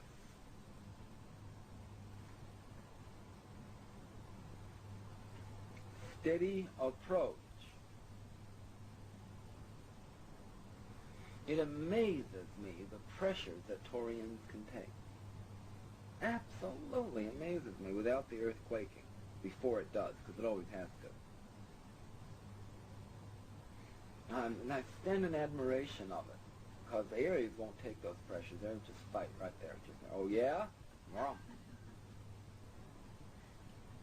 can't handle it. Can't, the cardinal signs, all of them, cannot handle a static situation. Now, not that static is negative, because sometimes, often, consistency for the right direction brings beautiful results. It's like the gardener said, a gardener of Cambridge University in England was asked, how do you get your lawn to be so rich and beautiful? And he said, well, you turn up the land, you seed it, you fertilize it, you water it, and then you mow it for 500 years. And it gets this way. Right? That's the consistency. The Chinese, and very much everything for the next generation, There's this sense of moving for a purpose and gradually unfolding. That's nature. And with fixities comes a sense of power. Now, the four most fixed degrees in the zodiac, the 4 degrees in the zodiac where power fixates itself, are 15 degrees of Taurus, Scorpio, Aquarius, and Leo.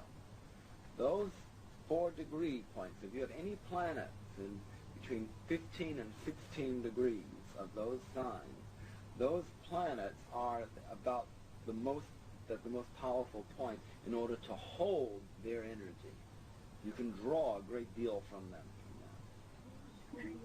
Though Aquarius, between 15 and 1559 of that sign. If there's anything in there in those degrees, that's the apex of the 4 fixed signs. That's the apex of the power.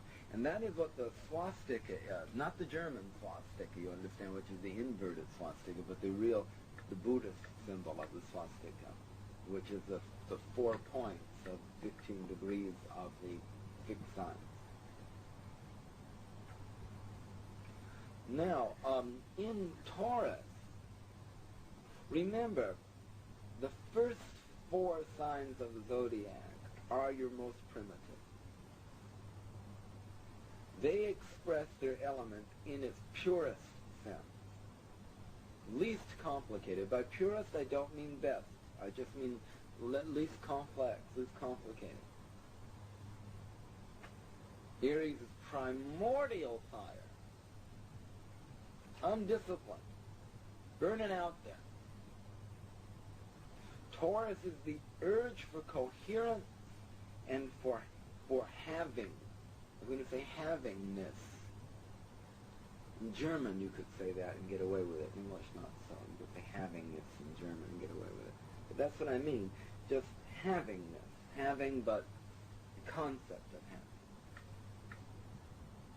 And Gemini is pure thought energy. Uncomplicated. Just pure thought. Pure communication. And Cancer is just that emotion. Undifferentiated. Feeling. So the first 4 signs are your first 4 most primitive, while your last 4 signs are your most complex. Now that doesn't mean that, all Aries are simpletons, because they're the first signs, and all Pisceans are these far-out, complex people, there's different soul qualities, of course. I'm not talking about people, I'm talking about the essential nature of the sign. So when you have fixity in Taurus, you have fixity.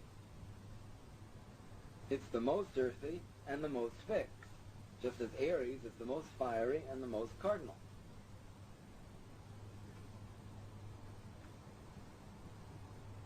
Having Taurus has my two favorite words of Taurus, 2 favorite keywords of Taurus. One is more, and the second is no.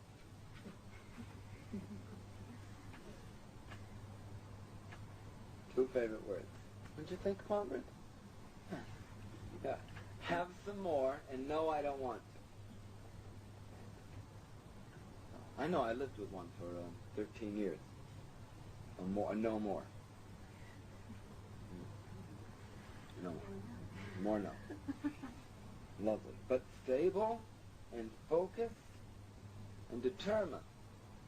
Because you have the fixity of self in Taurus, but it is also, you know, it's like, Taurus can be very, very materialistic. Okay, that's true, but when you get down to it, it's their territory that they're the most materialistic about. This is my land. Where I stand, wherever that is my space. So, very much so. And remember, in all of the fixed signs, you get the test of will. In all of the cardinal signs, you get the test of motivation. Different motivation relative to the different sign. But in the fixed signs, you get the test of will. Now, in Leo, you have fixed fire, so that the creative dynamic becomes very strong. And it also is touched with the personality in Leo, so it becomes, what I create, I want to have my stamp on it. It's like, you know, those, you can buy a wax seal, you know, and you can, of course, in medieval times that was used a lot. You have the hot wax and you press your seal into it.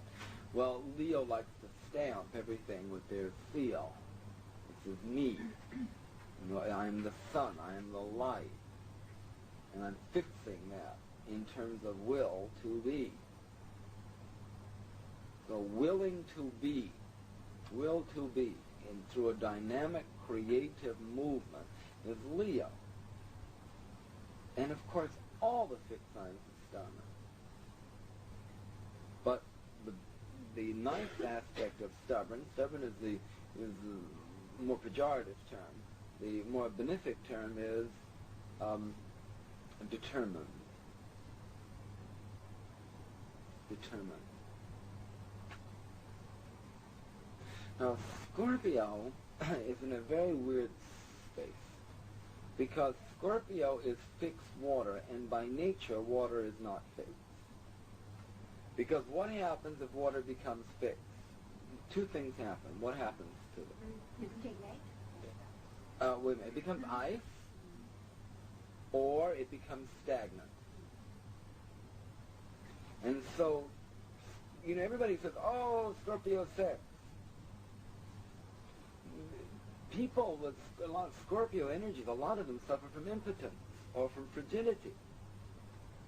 Because Scorpio is the test of release. It's a fixed sign, and yet the test of release comes through it. No wonder they're so tense all the time. Because they know that although they're trying to fixate their focus, they're going to have to release. And fixed signs don't like to release.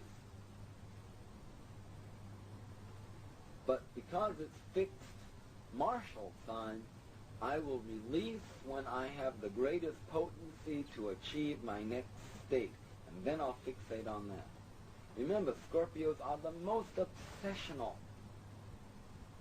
Because what is behind Scorpio? Water. And water is desire, emotion, obsessiveness. No one, I don't think any sign has the potential of being more obsessively neurotic than Scorpio. By neurotic, I don't mean the scattered neuroses of the mutable signs. I mean neurotic in terms of compulsivity. Gotta dot all those I's. Gotta cross all those T's. You know, Scorpio is Virgo rise. Compulsive behavior.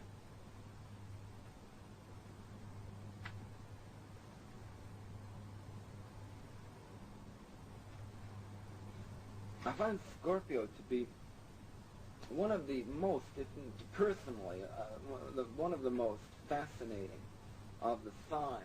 I don't find all Scorpions to be that fascinating people. I find the sign Scorpio to be incredibly fascinating because of all the process that works through it. Another one of my favorite ones is Virgo. As you hear me talk about it a lot. Because the relationship between Virgo and Scorpio is incredibly profound. And these two signs are very similar. one has the tail going up, the other has the tail coming down. You think about that. They both involve processing, and they both involve healing, and they both involve transformation, and they both involve the release of abundance. There's a lot in that. How does transformation relate to Virgo? By creating detachment so that processes of improvement can take place. And by the process of improvement, creating a new status. And then Capricorn is very happy. Because Virgo relates to Capricorn. And Virgos are healers. You see, the lower Virgo is always saying, there's something wrong here. There is something wrong here. And I'm it. But there's something wrong with me. But the higher Virgo says, there's something that can be improved here, and I'm going to do the improving. I'm going to make it better. I'll make it better through my love, because I'm looking at it as a cohesive situation. And that is when the soul is working through Virgo, and at that point, Mercury ceases to become the ruler of Virgo, and the moon becomes the ruler. Okay?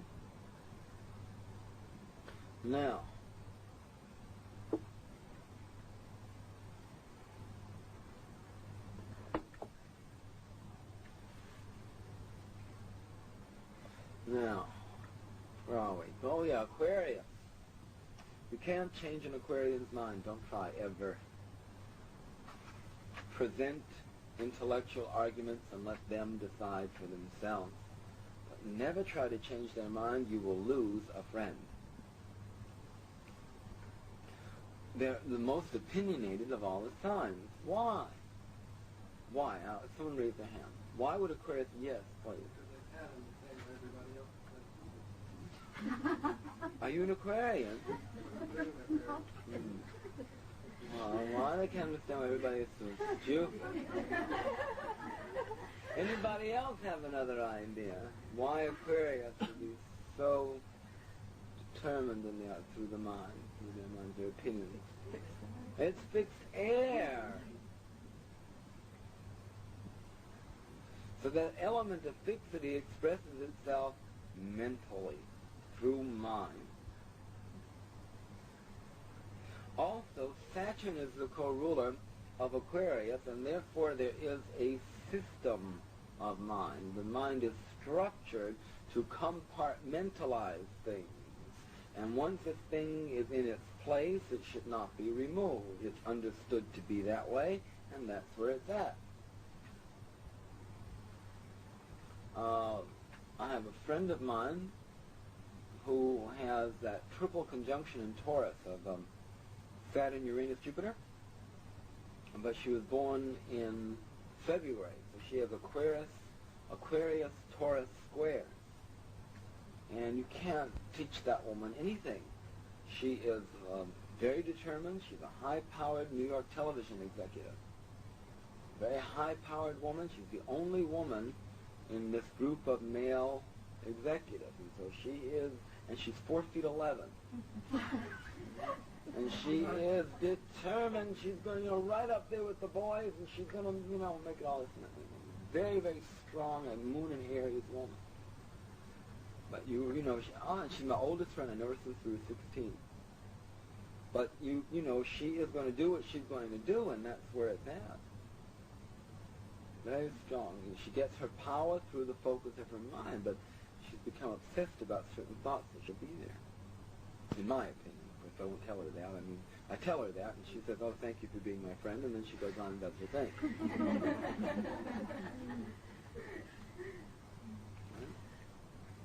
But I tell her without trying to change her, because I don't want to lose her friendship. Friendship being the Aquarian framework.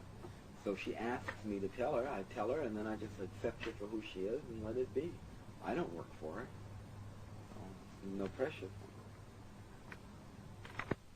So that fixity works in terms of mind in Aquarius. Now let's go to the mutable.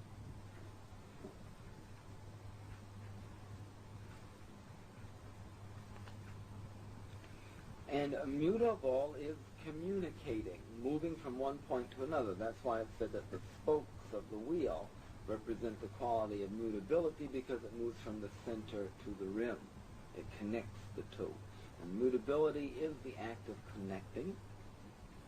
The test of a person born in mutable signs is, what do you wish to communicate and how?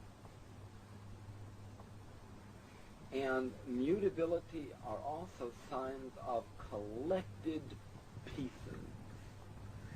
That one of the great tests of people who are mutable is how to be coherent, how to keep all the pieces working together as a whole. Now, Gemini is mutability acting through air, and therefore it has all the bits and pieces in mind, all the different ideas.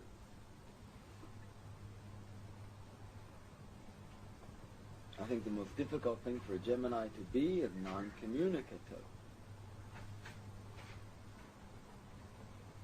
To hold back from communicating, to hold back from being air. Very difficult. And so that process of communication is at its purest in Gemini. And of course, it's personal communication, so you are being an agent of communicating. The ideal Gemini is the guy that used to, or still does, deliver telegrams by bicycle. That's a very, very Geminian kind of person, right? You know, the three air signs communicate. The Gemini will send you a little note, probably a little funny note, or if he has Mercury square Mars, a terse note. But a little note, little message. Libra will come to your door. Can we have dinner? There's something I want to talk to you about. Create the atmosphere for communication. And the Aquarian will send you a telegram, which Gemini will deliver.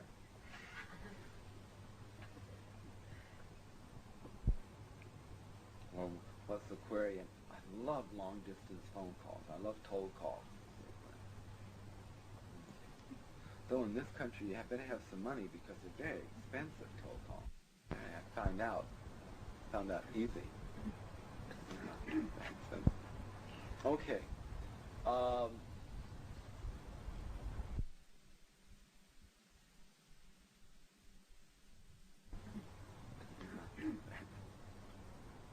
Now, Virgo is process.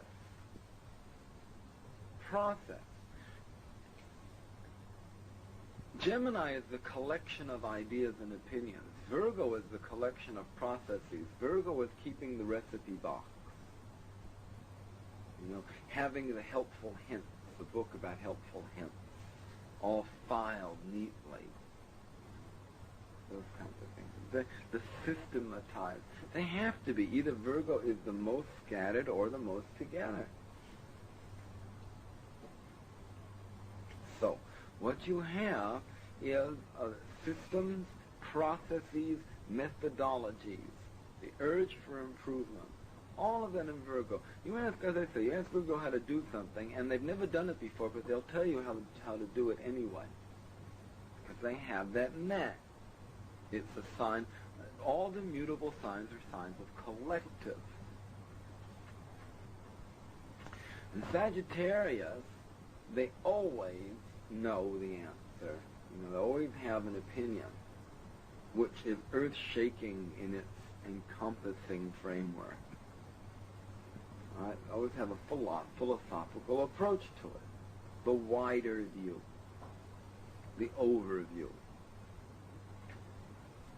Sagittarius is the encyclopedia itself, you know, that compendium of information. But it comes across with the Sagittarius as if they've experienced it themselves. You see, Gemini just knows it. Virgo knows how to use it. Sagittarius is it. So the unevolved Sagittarius is the person that talks about situations as if they've experienced them, but you know damn well they have never experienced it, but they talk about it as if they had. Whereas the Sagittarian, the higher evolved Sagittarius, has that accessibility to the collective human experience level. So even though they may not have cut down rubber trees in Borneo, they know what that's about. They talk from the wisdom of the ages.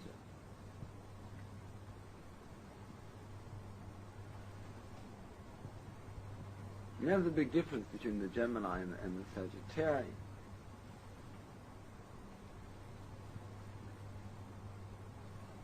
And Pisces. See, the reason that you have the direct experience through Sagittarius is that Sagittarius is a fire sign. And the fire signs have the direct contact to the creative spirit. And therefore with Sagittarius, it's working through the higher mind. So it expresses itself as direct revelation. Whereas the unevolved Sagittarian is trying to tell everybody that they're the prophets, but they can't even prophesy what they're going to have for tea.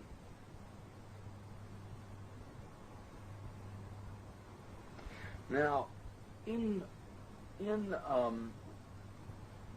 Pisces, it's the mutability of water. And the mutability of water is the constant ebb and flow of the human drama. Therefore, we say that the Akashic records are kept in Pisces. That is the collection of the entire experience of humanity, not just as of cultures, as it would be in Sagittarius, but just as the total frame of reference of being a human being, the giant index, if you will. And in Pisces, there is this constant shifting of feeling. Now, if Pisces is balancing that through mind, they can use that as a sieve through which they can sort through every human situation and find out what's really there. But if they haven't got the clear mental framework, the sieve becomes beclouded, and it's hard to separate the forest from the tree. Because you have all of everything there, but you see, what's the opposite to Pisces? Virgo. So Virgo has the discriminating. See, Pisces has the whole. Virgo has all the pieces. So there's the balance between Virgo and Pisces. It can breed these most fantastic mystical people who know the whole and also see the relationships of the parts to the whole quite well. It's coming to center and out again, and to center and out again. That's why the rhythm of Pisces is, I'm out now, and then an hour later I'm beginning to pull back, and I come out again, and I pull back, and it goes back and forth. Now it goes back and forth like that in the moment. It goes back and forth like that in the day, and it goes back and forth like that in larger cycles. In other words, you may shift every few hours like the tides and go back and forth, but then you may find within that there's a period of 7 years where it's been out, and another period of 7 years where it's been in, and even in the in you're still going in and out, but within the in. And the other period is you're really out, and it will shift like that. This is especially so if in addition to that Piscean nature there's also a Saturn-Jupiter aspect. So there's an alteration of the Jupiter expansion with the Saturn consolidation. And believe me, that's good, that alternation. Again, I qualify things maybe as I do for American audiences because Americans believe only out is good. So if you go in, you're hiding something, or you shouldn't be in, you have to be out all the time. So that's not the case here. Here it's just the opposite. So you can be uptight about being too out. Come on out, it's okay, you can come out. Just the opposite here as it is up there where I come from. I have to qualify that being in is okay. So here I have to qualify in the sense being out is really fine too, It's just a matter of staining it once you're there. interesting, you know, and we all speak English, but the culture is so different. What sign relates to New Zealand? What Oh, well, I could feel Cancer, Taurus as very strong here. Although there is a certain Capricornian quality that permeates through also. Maybe it's just in this government. Maybe with another government it'll be a different feeling. But in the year I've been in and out of New Zealand, I've felt this tremendous strict rules and regulations, and always been like that. There's a strong Capricornian, but it's definitely earth and water that is here, North and South Island. I know that the Horoscope New Zealand is Sagittarius, Moon, Aries, and Aries, Moon, and Oh, I can't see this as being an Aries ascendant country. Cancer rising on what? On a Capricorn sun or a Virgo sun? Oh, yes. When was New Zealand declared an independent country? 1947.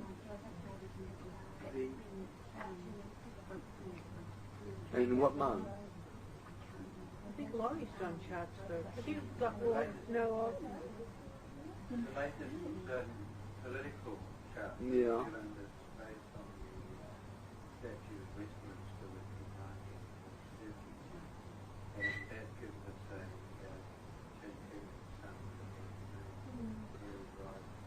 That is not. That is. No, I tell you, that attitude has gotten this country in a lot of trouble. I mean, you know,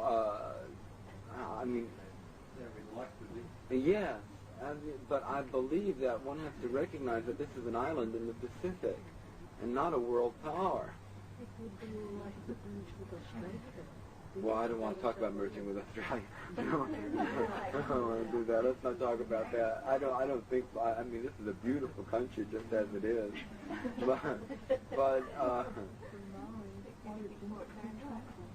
But I believe that, you know, there is a political map, as you were saying, Larry. But there is also the soul of a nation, which is not in the same as the political map of a nation. I've been following this particular chart for a little while now. It really does work. But another chart that I think should take into account. Waitangi map, yeah. And what does that do? I have actually a copy of it. I don't know what it is. But be that as it may, I do feel that the soul and breath of this country is very connected with the female signs, not the male signs. Because I experience, and this is just my personal opinion, but I experience New Zealand as a female entity, whereas I experience Australia as distinctly male. And so to me, this is very Cancer, Virgo, Capricorn, Taurus territory down here. Not, you know, it's very female energy. Been inhabited by the Maoris several hundred years before the white man. Tribal. It's very Cancerian. I mean, look at all your dairy products. All dairy is ruled by Cancer. And the protectionism, yes, and you know, because it's not the easiest thing to get into this country, you know, if you're not from here and you want to be here more than a month. It's not the easiest thing to do. Yes, first half moon would do that. Yes, first half moon would give that quality, and righteously so. I mean, I truly understand when you have something to protect here, and I would definitely protect it. So, I mean, it's not a criticism in the slightest. It's something I thoroughly understand. But anyway, those are the elements and the qualities. And after we come back from lunch, I'll want to talk about the aspects and about male-female and also the houses. So we have a bunch of work to do this afternoon. Okay, let's have a lunch break then. Now, I want to open now with a discussion of the gender, and then we will talk about planets in the houses. And It's really very simple, and there's only two genders, and so it's a simple subject. But when planets are expressing themselves in the female signs, the energy they express tends to pull things in and create coherence or tightness, depending on the aspects and the like. Because it's expressing a magnetic quality of bringing things together. When planets are in the male signs, the energy is more overtly seen and it's projected. Now, obviously, when the female planets are in the female signs, then they're acting really strong. And when the male planets are in the male signs, likewise. So you have to balance and see. For example, I did this horoscope of a woman that had 10 planets in female signs. She had all the planets in the female signs. That's a very unbalanced person. First of all, she was female with the planets in the female signs.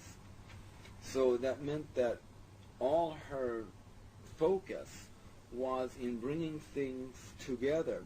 And she could sustain things, but it was very hard for her to move out of her own gravitational force field into creating a dynamic of her own, rather than giving form to everything that was projected into her. So she wasn't able to keep things out of her. Everything was being projected in. You know? Well, if you haven't guessed it, men and women are very different. And the male energy is electric and female energy is magnetic. And so it's like, if you're in a big city, for example, and a man walking down in a city, he has his own electrical charge. So as he moves, he's not overly concerned that there may be people around, you know, and that he's just walking through, making his own space. Whereas a woman walks through, she's more sensitive to the environment. She who's around the corners? There's someone over there. What's happening? You know, here, there, and everywhere.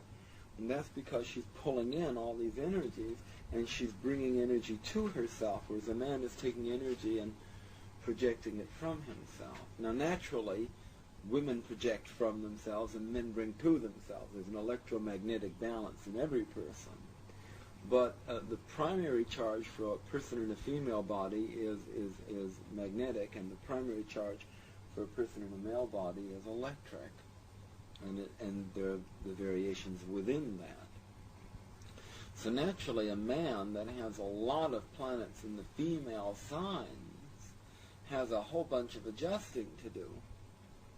For example, Cancer men have, I think, a more difficult time being cancers than women cancers. And I think that male Aries have a much easier time than female Aries, or at least being accepted as such. You know, it's very simple. When a man is strong and projective, everyone says he's very forthright. If a woman is strong and projective, she can be accused of being a bitch in no uncertain terms. So it depends, you know. But you will see that there can be a balance in all of this. There has to be. And that also, if a man has a lot of planets in female signs, it doesn't mean he's effeminate necessarily, nor if a woman has a lot of planets in male signs, does that make her masculine. It is not necessarily the case. It is much more of a psychological framework or a hormonal framework, which the planets can and do indeed indicate. But just the mere fact of having a majority of planets in one gender or the other doesn't necessarily make one either masculine or feminine.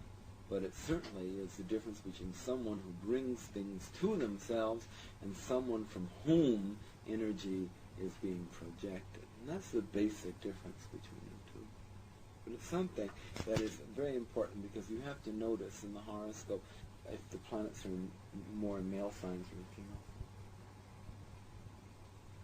Okay. Now, let's talk about the planets in houses. Planets that are in the angular houses, 1, 4, 7, and 10, that represents energy that is very readily available. Energy that is very readily available. You can always make use of it. It's always there. It's the most obvious. Planets in the 1st and 10th house, of course, are the most obvious of them all.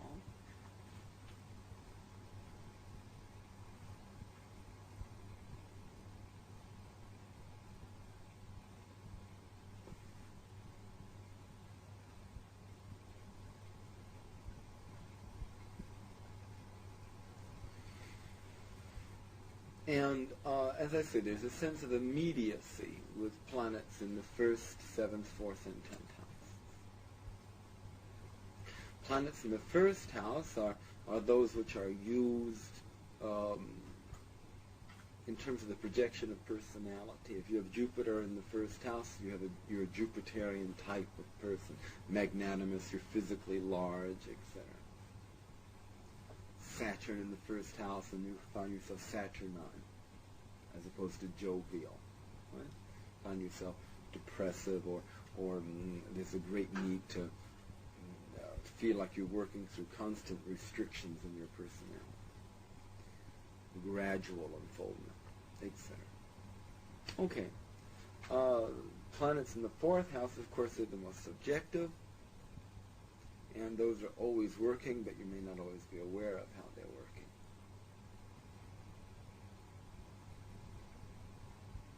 And naturally, those are, when you're just me, myself, and I, and you get really down to little you, little child in you, you go right to those planets in the 4th.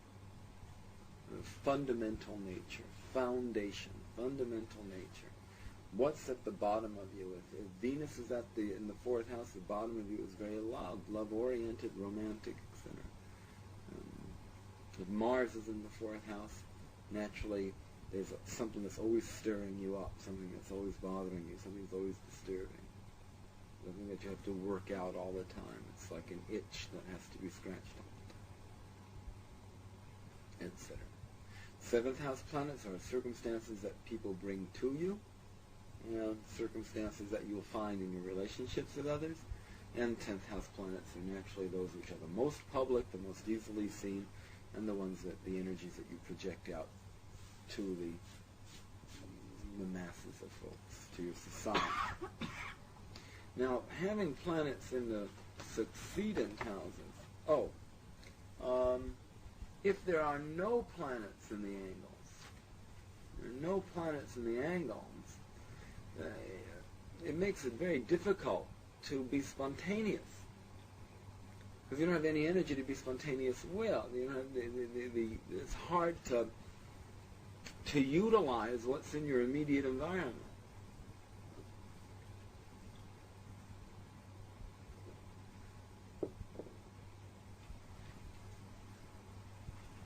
By the same token, you don't interrupt what's in the environment either.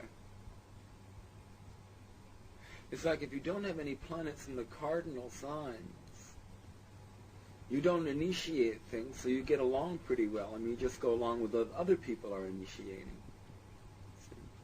So it makes it easy for you to go along with what's happening in the environment, because you don't have to make the environment happen.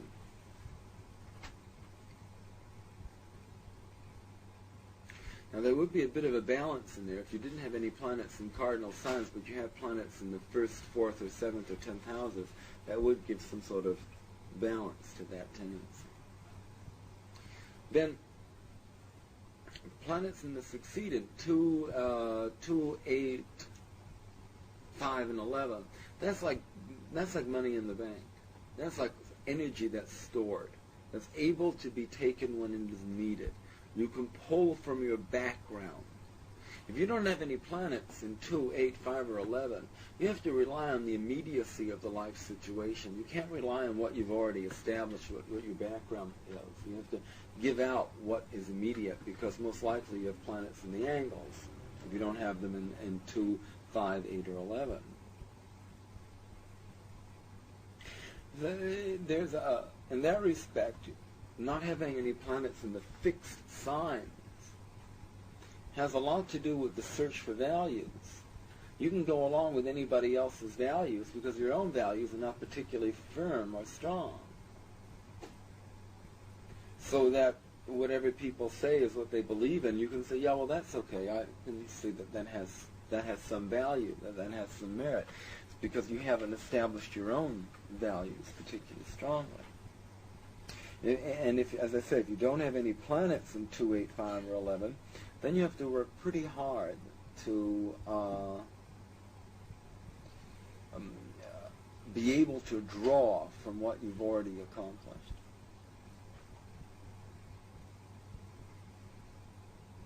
Sort of like having to use your interest and not your principle.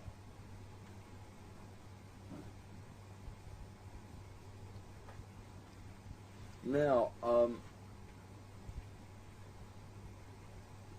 in 3, 6, 9, and 12, the Caden houses are the least personal, and they represent that which has often been stored up over periods of time through experience, both your own and other people's. And it has the ability, of course, the 3, 6, 9, and 12 are communication houses, places where you move and mutate things from one place to another. They're transition houses. That connection to the collective experience of humanity, to be able to use your, for example, if you have Jupiter in the 9th house, that puts your own urge for philosophy functioning within the framework of the collection of human experience, of human knowledge, because that's what the 9th house is. So that means that you have an attunement to what that collective amassing of history is all about. You're interested in history. You're interested in studying culture. You're interested in studying cross-cultural phenomena, things like that. If Jupiter, say, rules your 2nd house and is in the 9th, you may want to get involved in international banking in some way. You see those kinds of things. But if you don't have any planets in 3, 6, 9, and 12, it makes it very, very difficult to draw on that collective human past. See, 2, 8, 5, and 11, that's your own past, your own experiences that you can draw on. But 3, 6, 9, and 12 have a lot to do with the collective. They're the least personal. And naturally, the 9th and the 12th would be the least personal of those 4.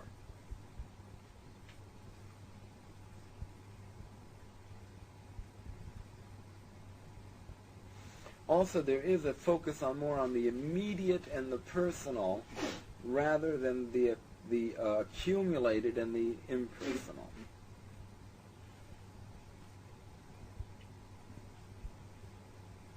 And if you don't have any planets in the mutable signs, well, then there's a definite difficulty in communication.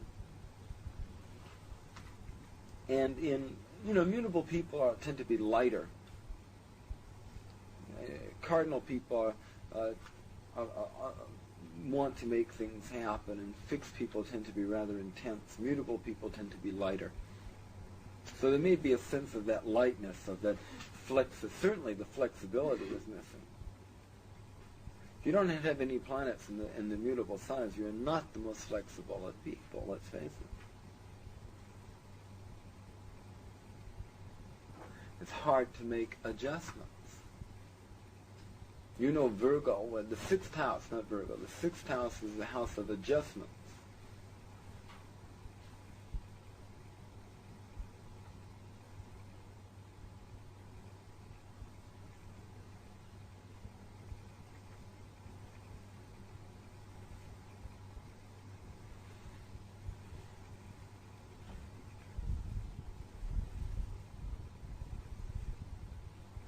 Do you have any questions? At the moment, we're talking about planets and signs. Are you talking about the personal planets or All of them. I mean, if the only fixed planet you have is Pluto in Leo, then obviously that's not going to be very fixed. Excuse me. But if you have Scorpio rising and Pluto in Leo, that's going to be fixed, because it's going to put the fixed signs on the angles, and it's going to put the ruler of that fixed sign in another fixed sign. You see, how can you tell in a chart if there's a really strong tendency towards a multiple marriage?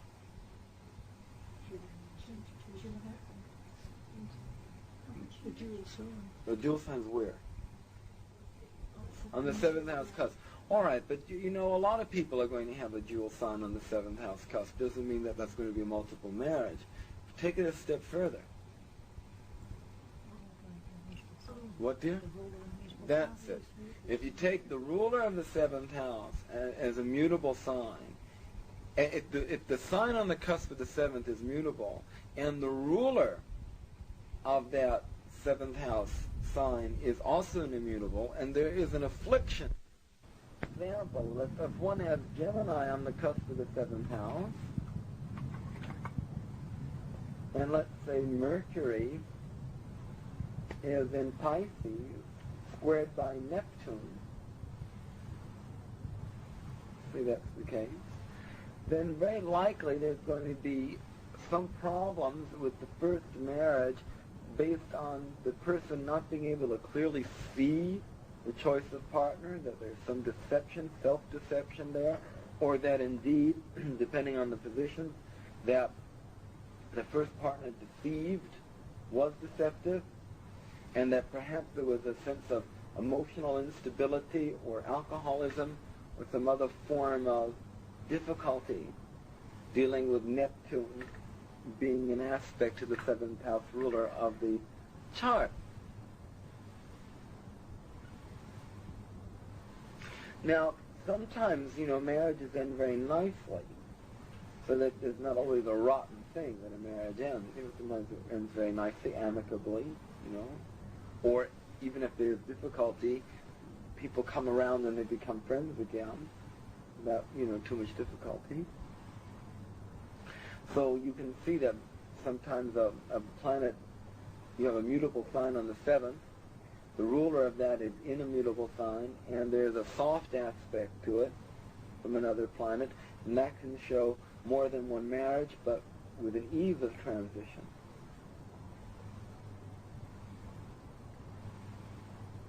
So just having a mutable sign on the 7th is not enough. It does mean you would tend to have more than one relationship at the same time. It does mean you would tend to have more than one marriage, but it would be more assuredly so if the ruler of the 7th were in a mutable sign as well. Just like showing multiple children in a chart. If the 5th house ruler is an immutable sign, and the ruler of the if the ruling sign on the cusp of the 5th is mutable and its ruler is mutable, then there's a likelihood of more than one child, especially if the moon is in Taurus, Cancer, or Pisces, which shows fecund nature. Okay. Any other questions?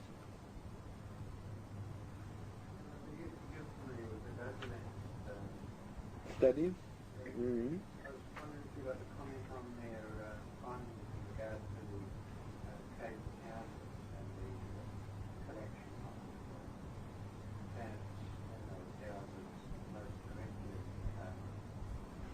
obvious in nature.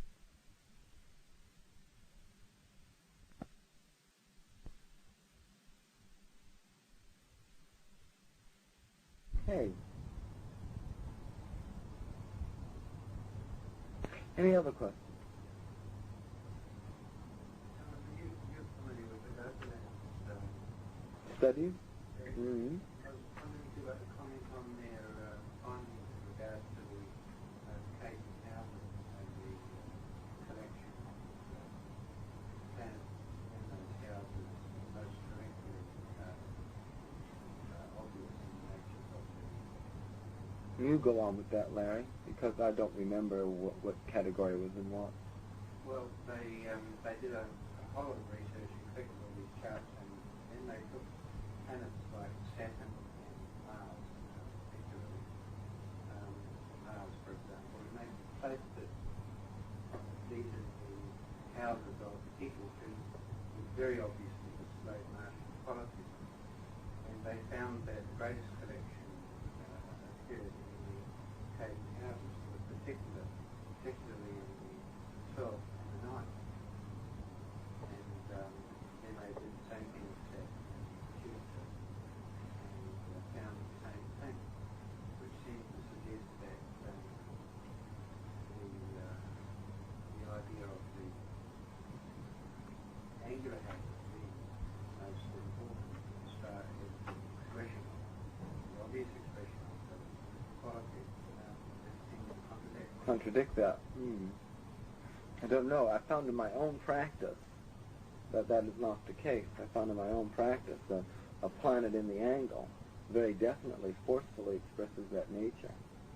A person with Mars in the ascendant is much more likely to reveal anger, hostility, projection of self, need for ego projection into the environment in a very immediate and very obvious sense, whereas in the 12th house it's much more subtle, more pervasive maybe, and much more subtle, so that in the long run, you have two ways of assuming power there. You have one way which is just confrontational, which is very Aries. It's the confrontation, the victory in the moment, and that's it. Or you have the 12th house way, which is permeating until the net closes in, and you win that way.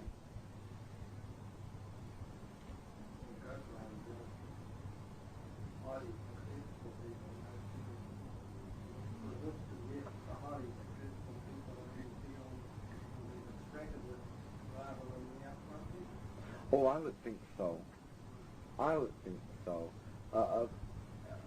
There's a certain naivete about just being so out front. It takes a person with Jupiter in the first house may be a traveler by nature, but may waste their energies a great deal by so doing, and may espouse philosophical energies, but may not necessarily know too much, because it's coming through their personality, they're representing it. A person with the 9th house Jupiter is far more likely to be more philosophical in a deeper sense than somebody with a 1st house Jupiter. There's no doubt about that. 10th house Jupiter person would be in the travel business. But in my practice, I found that the planets in the angles are those that are most accessible to an individual. And what they do with them, that's something else. But they're the most accessible. Which is different from strong rain, isn't it? Yes. Yes, it's different from strong. It's very difficult to have an afflicted planet conjunct an angle. I don't mean afflicted by an angle, I mean afflicted by another planet. You have Jupiter in the ascendant square Mars, you're going to be a wastrel. It's just going to be such a tendency to waste your energy on over-idealism, certainly, and a great need to explore the passions, which is nice to do, I suppose, once or twice a week or so, but making that a career can definitely debilitate one's other aspects of life. All right. Are there any other questions?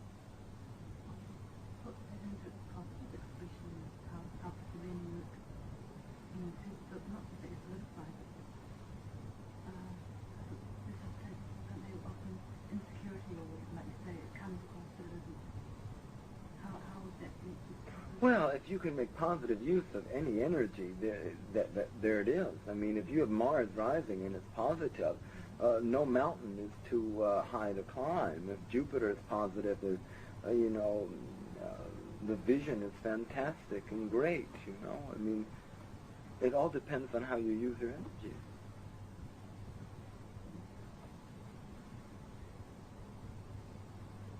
What'd you say?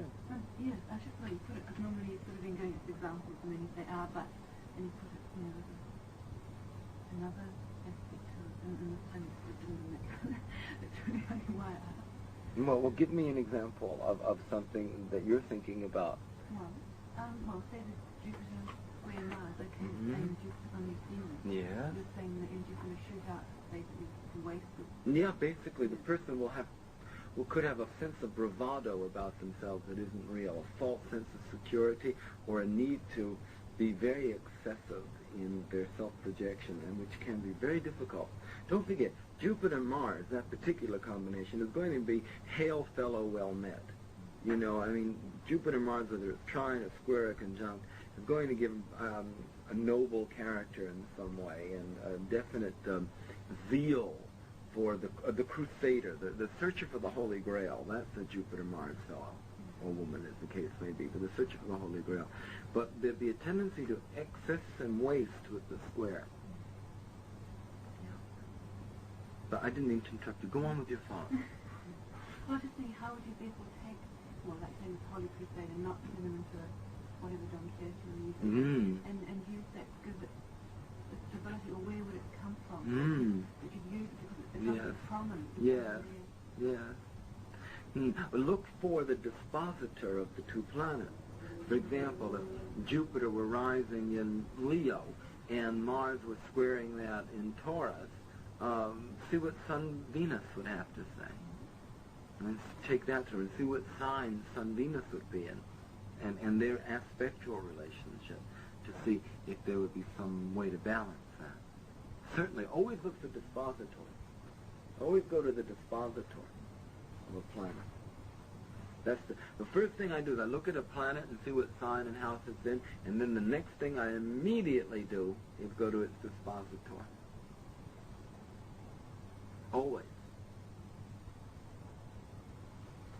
Now, of course, the dispositor of a planet, the planet which rules the sign the other planet is in, so that having Venus in Gemini, the dispositor would be Mercury. Moon in Pisces, the dispositor would be Neptune and Jupiter. So to see if the energy is balanced or exaggerated. How it's carried forth into how it's affected by the most pertinent force, which is the planet ruling the sign it's in. You always look for the dispositor. Now, some of you, I just got the buzz that some of you are not understanding about 50 or 60% of what I'm saying in terms of the astrological parlance. And that is just fine. Don't worry about a thing. Maybe a little boring for you, but by the same token, that's okay. You know, you've got to start somewhere. And I certainly encourage you to keep on doing it. Astrology is a language. It takes at least a year to 2 years to learn the language. And I'm not speaking in advanced astrology now. I'm speaking sort of on a median level. Sort of on a median level, elementary to median level with it. Okay, because you've attended some of you have attended other workshops which are a bit more advanced. So you just got to learn the language. And once you learn the language, as you learn the language, your consciousness grows.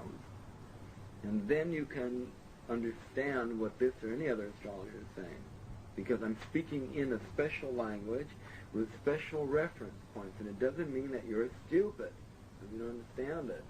Or that you're not, why aren't I catching on? Well, if I'm just learning how to play do, re, mi, fa, sol, la, ti, do, I may be an extremely intelligent fellow, but I won't be able to learn how to play a sonata in 2 weeks. So you must have patience with yourself and keep on pushing at it, keep on going at it. Simple as that. Got to start somewhere. I just picked up that, you know, and I just want to reassure you, those of you who feel that way, that you're not stupid, you're just ignorant of the subject if you haven't studied it that long, and there's nothing wrong with that. Just keep it up. Okay, I'll continue then to talk. Before you continue, could you just explain one thing? For example, you're saying, okay, you've got a square, you've worked it to the dispositor. Right. Now, you've got a Mars, Aries square, Moon in Cancer. Let me write that. So you're in the dispositor. No, they're mutual dispositive. You have a problem there, lady. No, I haven't got it. No.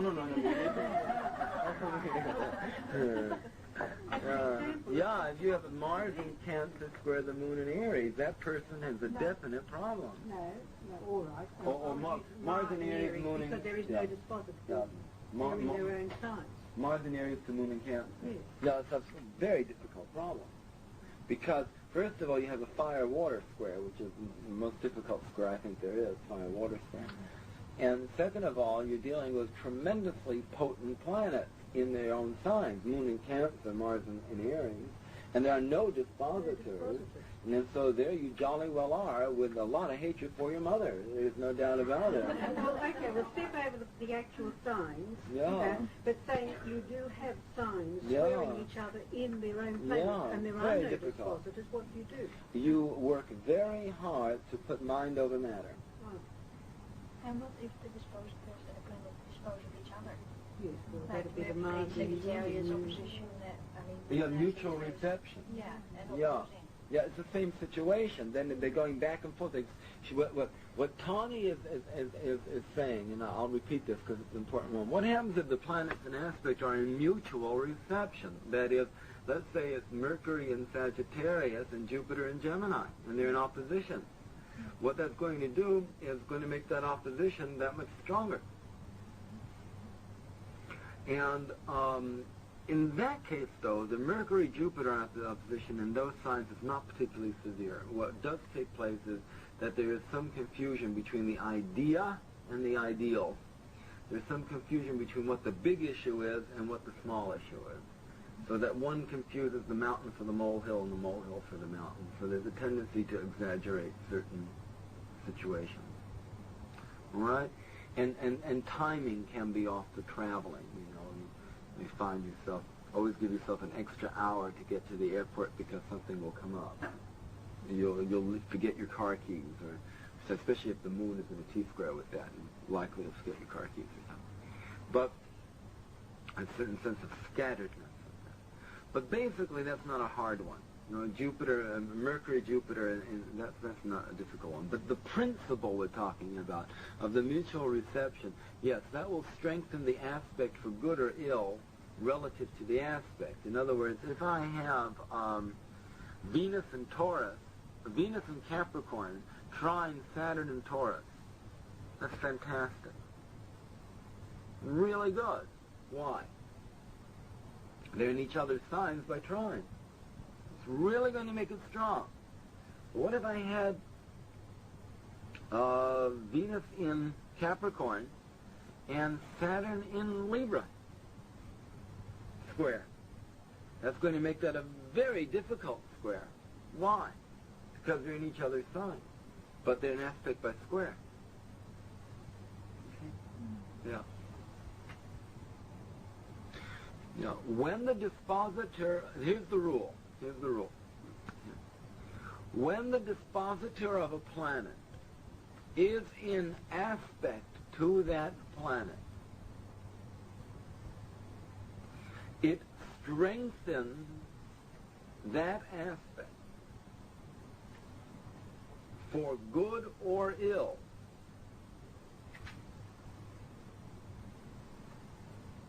Relative to the nature of the aspect. So that if it's trine, it strengthens the trine. If it's square, it strengthens the square. If it's conjunction, it strengthens the conjunction. Now that is a rule, an axiom that is very important to keep in mind. Because, and we're going to come into the aspects, well, I'm going to start giving my talk on the aspects in about 2 minutes. Because when you are looking at a chart, you're trying to define what are the strong points and what are the weak points. Because let's say you have a horoscope and it has 4 squares and 6 trines and a few conjunctions and the like. And there you are with this whole web of lines, you know, and angular relationships. And you're saying, well now, which are the stronger? And where do I begin? You know, you have to define which aspects are stronger than which other aspects. And so that rule I gave you may help you. And there are several rules in that respect. That's one of them.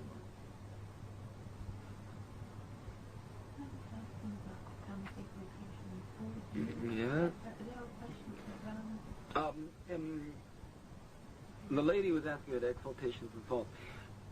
Planets certainly are more comfortable in certain signs than in other signs.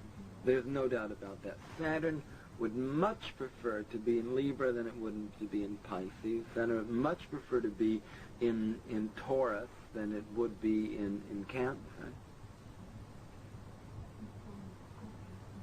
Well, I mean, that's, sorry. No, that's a good question, but whether it's fall or honor or dishonor or what have you, is secondary to the fact that planets enjoy being and act better being in certain signs than in others. The moon may have a delicious time in Pisces, but you may not.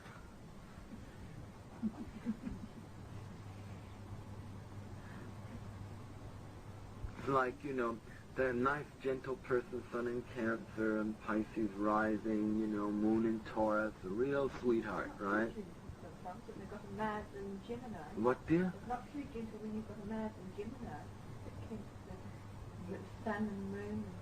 I wouldn't want to be in an argument when you're in the wrong mood. No. No. I mean, let's say you are with one of those nice, sweet people that have sun in Cancer and Pisces rising and moon in Taurus, and for some reason they have Mars in Aries. And they go, oh, God, why do I need that? Everything is so nice. All of a sudden I go, and it's completely disruptive to my nature. But Mars loves being in Aries. Couldn't be happier than when it's in that sign. But you may not be. And, of course, the people around you even less. Because it doesn't fit in with the rest of the nature. It's really like a sore thumb. What about several planets in their own sign? So they have no dispositive. Would that be a disadvantage? No. If it was to a degree that it was many planets, it wouldn't be a disadvantage. It would mean that this was a very strong person who expressed whatever they were very strongly, very directly. I was thinking in terms of follow-through. Would they be weak perhaps in a follow-through if they had no sort of backing up planet? You have to see the aspects between the planets to know about follow-through. Follow-through, you have to see the aspects to see how the coordination is. But, for example, I have a client who's a friend of mine as well. He has 7 planets in detriment. He has Mercury in Sagittarius, a moon in Capricorn, Venus in Aries. Is that right? No, not Venus in Aries. Venus in Scorpio, Mars in Libra, Saturn in Aries, Uranus in Taurus, Neptune in Virgo. 7 planets in detriment or dishonor.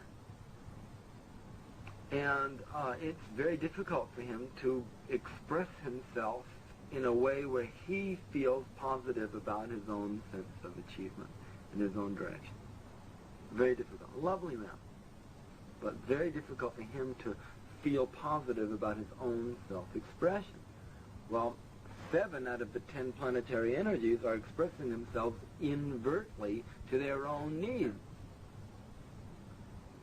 So naturally, you're not going to be too pleased about yourself when all your energy is expressing itself, well, the expression goes, ass backwards.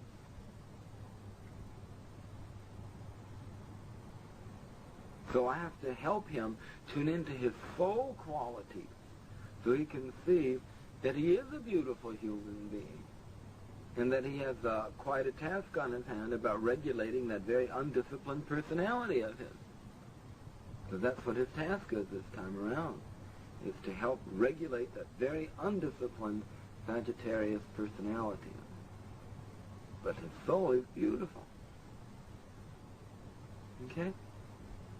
Now, remember, you're given it. It doesn't mean that you have to buy it hook, line, and sinker, Next week we're going to talk about horoscopes of destiny. We're going to discuss this issue of free will versus predestination. And next Thursday I'm going to be talking about, at the lecture, methods that you can use, actual practical methods that you can use to help your own evolutionary growth and to contact your soul. So we'll talk about that on Thursday night. I do hope, plug, you'll attend. I mean, that's why I'm here in Christ Church, is to give this talk. And basically, that's the only reason I'm here, is for that, so I hope you'll come. Okay, now, let's talk about the aspects.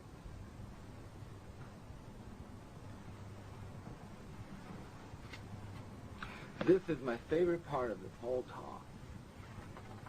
Doesn't mean you have to like it, but it's my favorite part. Okay. And we're not gonna have another tea break if you don't mind. I'm just gonna take this right through, okay? So strap ourselves in and we'll go for it, all right?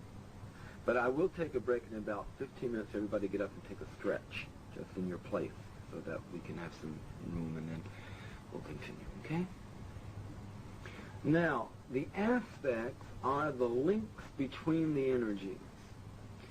In a horoscope, the most important thing is not the aspect itself, but the fact that the planets relate.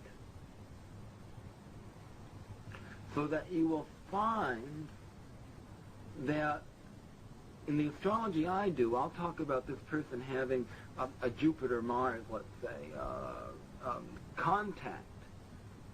And all Jupiter-Mars contacts will partake of X, Y, and Z. But then those X, Y, and Z are qualified by the aspect itself, sextile, trine, conjunction, square, and the like. So if you look in my book, you will see that I say, I give the planetary contact, and then I say, expressed in the harmonious aspects this way, expressed in the inharmonious aspects that way. But I start off by giving you a principle which is expressed regardless of the nature of the aspect. Now, the aspects themselves, whether they are, no matter what planets they link, are very important because they're the basic geometry of astrology. And they're there for a reason. Those angles are there for a reason. They are the structure through which the human drama unfolds. They're the links in the structure. If those links aren't there, the drama cannot unfold accordingly. Now, the function of a conjunction is to create intensity of expression of a given pair of energy. Sometimes it's more than a pair. Sometimes there are 3 or 4 planets. But let's just talk about simple conjunction. Because you have the combining of forces that are very close together in physical approximation, in longitude they approximate each other, they're very close. It was gorgeous at this last full moon when there was the moon and Mars and Saturn all in a line. Really nice, and Mars is so red here you can really see the color. It's just lovely to see that huge moon. The moon this time around was incredibly big. I was crossing, I call it the Kiwi Bridge. I don't know what you call it, but it's that bridge over Columbus Street with the big kiwi on the building. Yeah, I don't know the name of the bridge, but it's the Kiwi Bridge to me. And there the moon was rising. It was this enormous moon. It was incredible. And then there was Mars and Saturn. Very beautiful. Okay. Be that as it may, the conjunction represents intensity. And a conjunction is always the beginning of a cycle of unfoldment between 2 planets, or the end of one. And that is measured by the faster moving planet. For example, if I have Saturn at 0 degrees of Gemini and Mercury at 4 Gemini, that is beginning a cycle of Saturn and Mercury. Mercury moves much faster than Saturn and is taking the energy away and eventually bringing it out and distributing it. So that's a cycle of unfoldment that is just beginning. If I have Saturn at 0 Gemini and Mercury at 26 Taurus, that's a cycle between Saturn and Mercury that is ending. Mercury has touched Saturn way before, and communicated whatever the structural pattern of Saturn's meaning was, that is the sign, and house position of the previous Saturn conjunction with Mercury, and taken that experience, that seed, through the 360 degrees of the zodiac, and it's coming back and bringing that stuff back to Papa. Bringing all that information back to Saturn, just going, saying, here I am again, and this is what I've learned, plop. Right? And then it gets absorbed by the Saturnian energy, and then Mercury will be released again to communicate yet another series of messages. All right. So, I'm not going to get into what the difference is in interpreting those right now, because it's not the purpose of this lecture. I just want you to be aware of the two kinds of conjunctions, ones that are incipient and others that are terminal. And then your own understanding of astrology should lead you to making certain conclusions about that. All right. And if you're not an exam student, it doesn't matter. Just study Mercury-Saturn conjunction, irrespective of if it is the end or the beginning. Okay, now, what happens if you have a lot of conjunctions in a horoscope? I mean, just a superabundance of them. Anybody have an idea? A lot of, that's the word, a lot of intensity.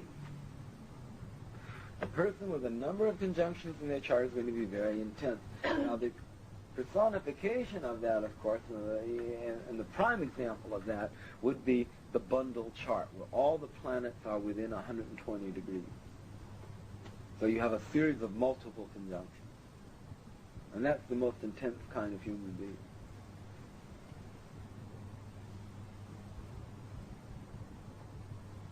But what happens if you don't have any conjunctions in a horoscope, which is quite possible? Maybe that you don't have any conjunctions in the chart. Disconnected, yes. Pretty scattered, yes. Not able to bring any one thing in your life to any point of intense focus. I have a friend of mine, an Aries with Gemini rising, Gemini moon. Lovely man, about 32 or so, 33. Lovely fellow. No conjunctions in the chart, and a lot of Gemini. And he bounces from pillar to post, because he can't seem to get it together to allow his life to move towards any one thing. Now, when he realizes and can be happy with the fact that he's supposed to have a varied experiential situation, that the one thing that he is to focus on is the whole, and if he can live with that properly, then that'll be fine. But the demands on a male in the society that he lives in are such that unless you specialize and in some way get successful in that specialty, you don't get the rewards of society. So it makes it difficult for him, because the sociological framework of America in that respect is such. So that's the person that has to learn to transcend the sociological framework in order to achieve a sense of self-fulfillment. That's no easy task, no easy task at all. But those of us that are given special tasks are given special opportunities in the lifetime to increase our being and strengthen ourselves and our resolve. So be thankful of the special task. That doesn't mean add problems to yourself just to get a special task, but it does mean if you got a special task, be thankful for it, because in the long run it's going to build character. Or wipe you out. One of the two. One of the two. Simple as that. All right. So, this is conjunction. Now let us move from conjunction then to opposition.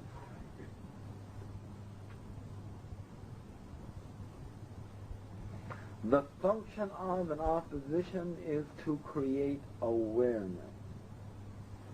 Awareness of the opposite. And by being aware of the opposite, you're aware of a state of polarity or a state of tension existing between the pairs. If I have the opposition of Mars and Venus in my horoscope, the principle behind a Venus-Mars aspect is very strong biological urges and very strong social urges. I want to be sociable, I want to be with people, I want to do the give and take, the sharing. I have a strong biological urge, and Mars is sexuality and Venus is romance. Putting those two together in any aspect, especially the square and the conjunction, will heighten that biological urge tremendously. Remember, there are people that have different levels of intensity of sexual expression.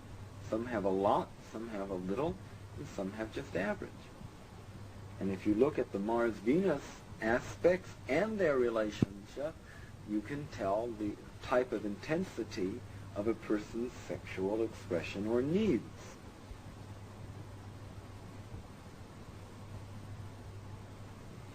Now, you better really like your astrologer, because once he's shown your chart, he knows you. But if he has Scorpio rising, rest assured, he has secrets too. So, if you have that opposition in your horoscope, when the society around you says, okay, Charlie, throw the ball, you're saying, no, not gonna. And then when society says, Charlie, hold the ball, wait, it's not the time to toss it, you say, watch out, here it goes. In other words, one, you let the red light, you see a red light and you think it's green, or the green light you think is red. When the social circumstances say, be cooperative, you're being aggressive. And when the social circumstances say, be aggressive, you're being cooperative.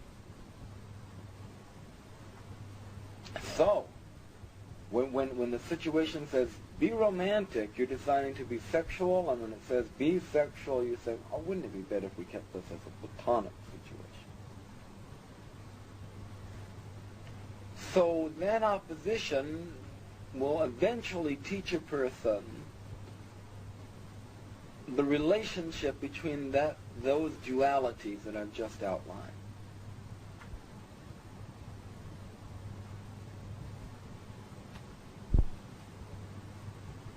Now, polarity is a very important thing. Without it, we don't become too aware of ourselves too clearly. For example, the person who is asexual, never polarizing themselves sexually with another person, does not awaken themselves to their own dynamic of self. And so they stay in a very small area of limited creativity. Now, I'm not talking about a person that has a sexual drive and is not having sex. I'm talking about, that's a different story altogether. That's called frustration. That's not called asexuality. Asexuality is a person who basically has no sexual drive. And so there's a much more preoccupation with self and to the exclusion of polarized interchanges with others. Now that's a very important life principle. After a while, the higher form of that, the higher octave, if you will, of asexuality is androgyny. When the male-female is merged within the individual, and then you have the whole unit. You yourself are a whole unit, still able to polarize with another human being, but you've created a balance within yourself which is alive and well. And that's the higher octave of that process, okay? I talked a little bit about that on Thursday last. Okay. Now, the urge to polarize or indeed, even if it's not, the urge to polarize is very Libran in nature. Libran Aries. Aries Libra is that urge to polarize. But when you have oppositions in your chart, that's made for you. Life is going to bring polarizing situations into the life that you're going to have to resolve. You're going to have to bring balance to it. If you have lots of oppositions in your chart, you're going to find lots of situations which are polarized, in which there you take a stand and there's something 180 degrees away, which is the antithesis of where you're standing, and thus creating tensions around yourself. Is that all clear? Yeah. Now what happens if you don't have that? If you don't have an opposition in the chart. And I'm not talking about having a planet conjunct the 7th house and thus it opposes the 1st house. I'm talking about just planetary aspects, not aspects between the planets and the points. Let's keep that in mind throughout the whole of this phase of the talk. Well, that means that you are responsible for creating that polarized state yourself. It's very much if you're climbing a mountain and you have all your equipment and you reach a plateau and you look up and, well, you stay on this plateau, you have no opposition, so there's nothing pulling you to the next place. You say, hey, I'm going to hang out here for a while. Seems to be okay. And you have all your food and your sleeping bag and whatever you need, right? After a couple of weeks, you run out of food, your sleeping bag is wet, you've read all the books, the view is boring, and you want to get out of there. So what are you going to do? You look up and you see there's another plateau. And there's no footholds or toeholds to grab as you climb. See? So what do you have to do? You have let's say you have a tree trunk that's hanging over, a branch of a tree hanging over, or a break in the rock, or a tree trunk. And you have a rope with a hook around it. And if you tossed it around, you could throw it around the branch and anchor it that way, or you could get the hook stuck in the rock in the crevice, or crevasse, right, and hold it that way, or you could rope it around the tree trunk and pull it and anchor it that way, right? So you have the choice. Where are you going to throw the hook? But you've got to throw it, because no one's going to throw it to you. You don't have any oppositions. Remember, when you look at the horoscope, half of the horoscope is above the horizon, social. And half of the horoscope is under the horizon, personal. And an opposition is 180 degrees. So it's always going to be a planet in the social sphere opposing a planet in the personal sphere. The objective always being polarized by the subjective. Always. With an opposition. Always. So that means if you don't have it, you're not getting pulled. Either socially or personally, if you don't have an opposition. To mutate and transform that tension into something creative. I like to tell my Libran friends, if you have a choice between column A and column B, take neither. That'll resolve your dilemma. See? Because if you take column A, B is going to be very uptight. If you take column B, A is going to be very uptight. You're still going to have disharmony. What do you do instead? You create column C. And from column C, you create a triangularization of focus, which harmonizes A and B within a framework of your own dynamic creative movement. And that harmonizes. Which means you have to be willing to let go of A and B so that you can create something else. And after all, where is Venus, the ruler of Libra, exalted? In what sign, please? And Pisces is the sign of sacrifice.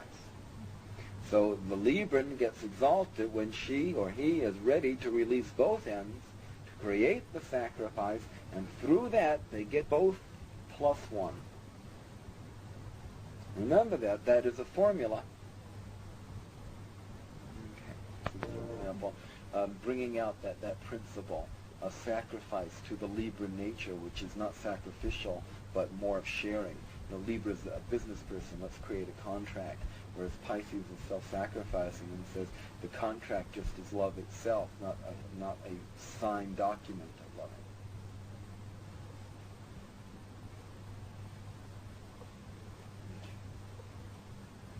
Now, So, now you understand, I hope, or maybe you did before, excuse me, but no oppositions in a chart and an abundance of oppositions in the chart. Okay, everybody clear on that? It's a very important principle.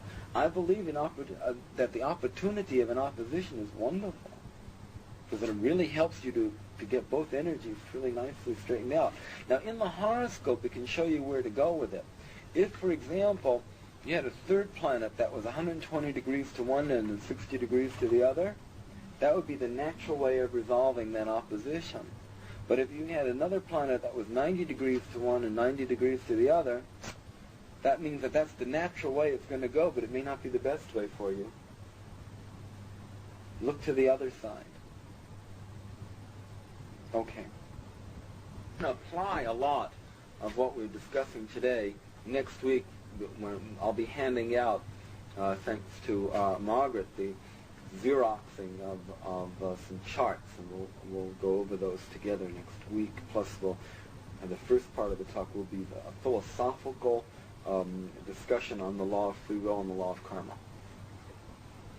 But probably some of us won't be coming when it's Sunday. If that's the case, can we still get the handouts if it's relating to today or anything like that? Well, I'm sure the handouts could be available. I don't think there'll be any problem with that.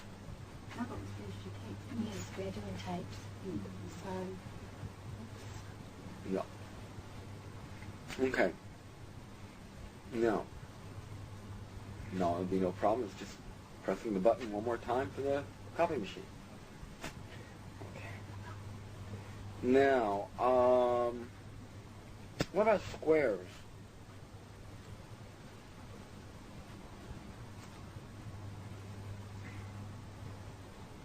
Squares are very, very much the most stressful of aspects because they indicate energy that has been locked in place in past incarnations that needs to be freed up this time in order for a fluid expression of those energies to be made manifest. That's a nice mouthful.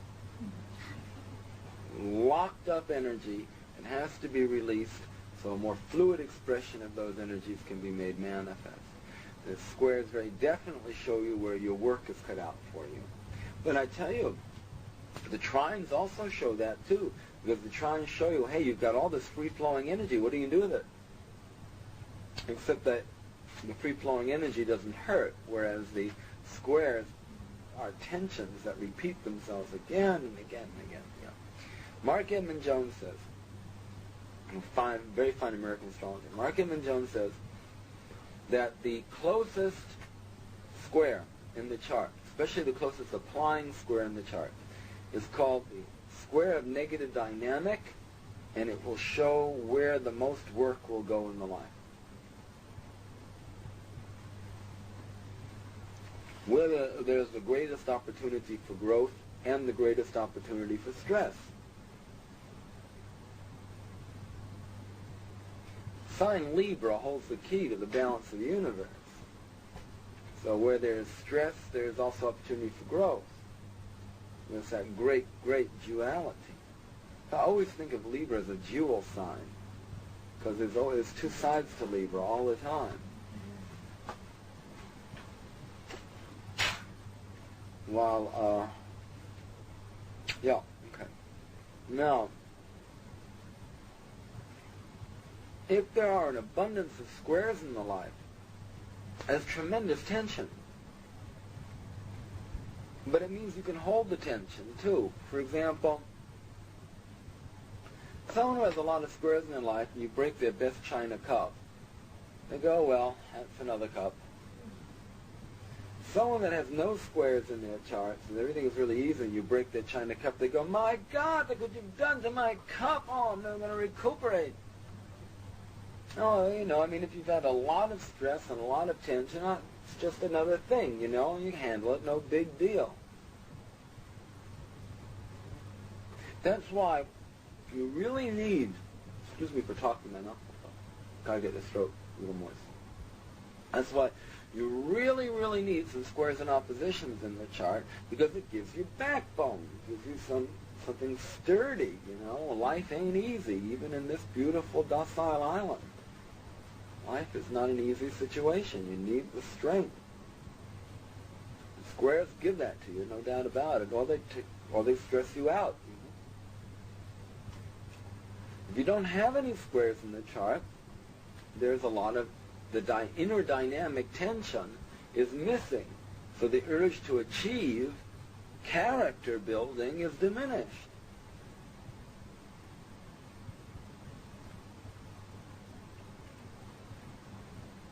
I often think of people with no squares and oppositions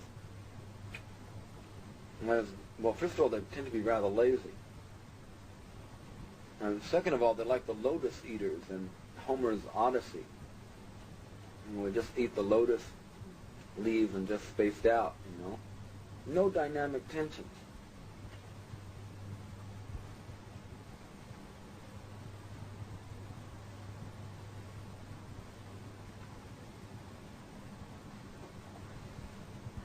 Now, what about sextiles and trines? If you have an abundance of sextiles in the horoscope, you like to help others and others like to help you. Sextile is a mercurial aspect. It's an aspect which creates linkages.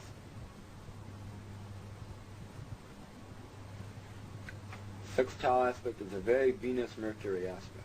Very nice. Did you say 6 1? Sextile. Oh, 6 Yes, dear. Sextile. Very nice. And you know, it's a Mercury. I like the sextile aspect a lot because it doesn't have the complete fluidity of the trine, so you can become more aware of what the pieces are.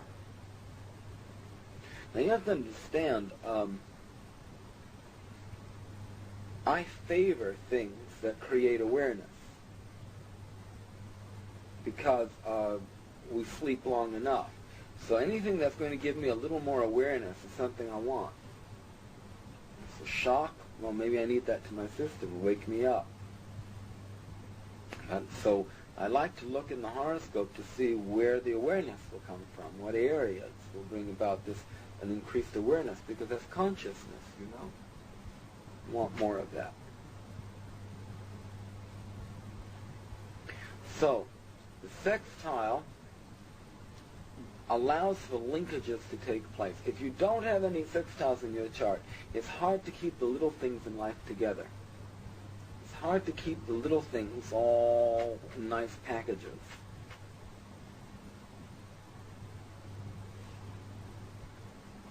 I travel a lot, as you know, and so the details have to be sorted out all the time.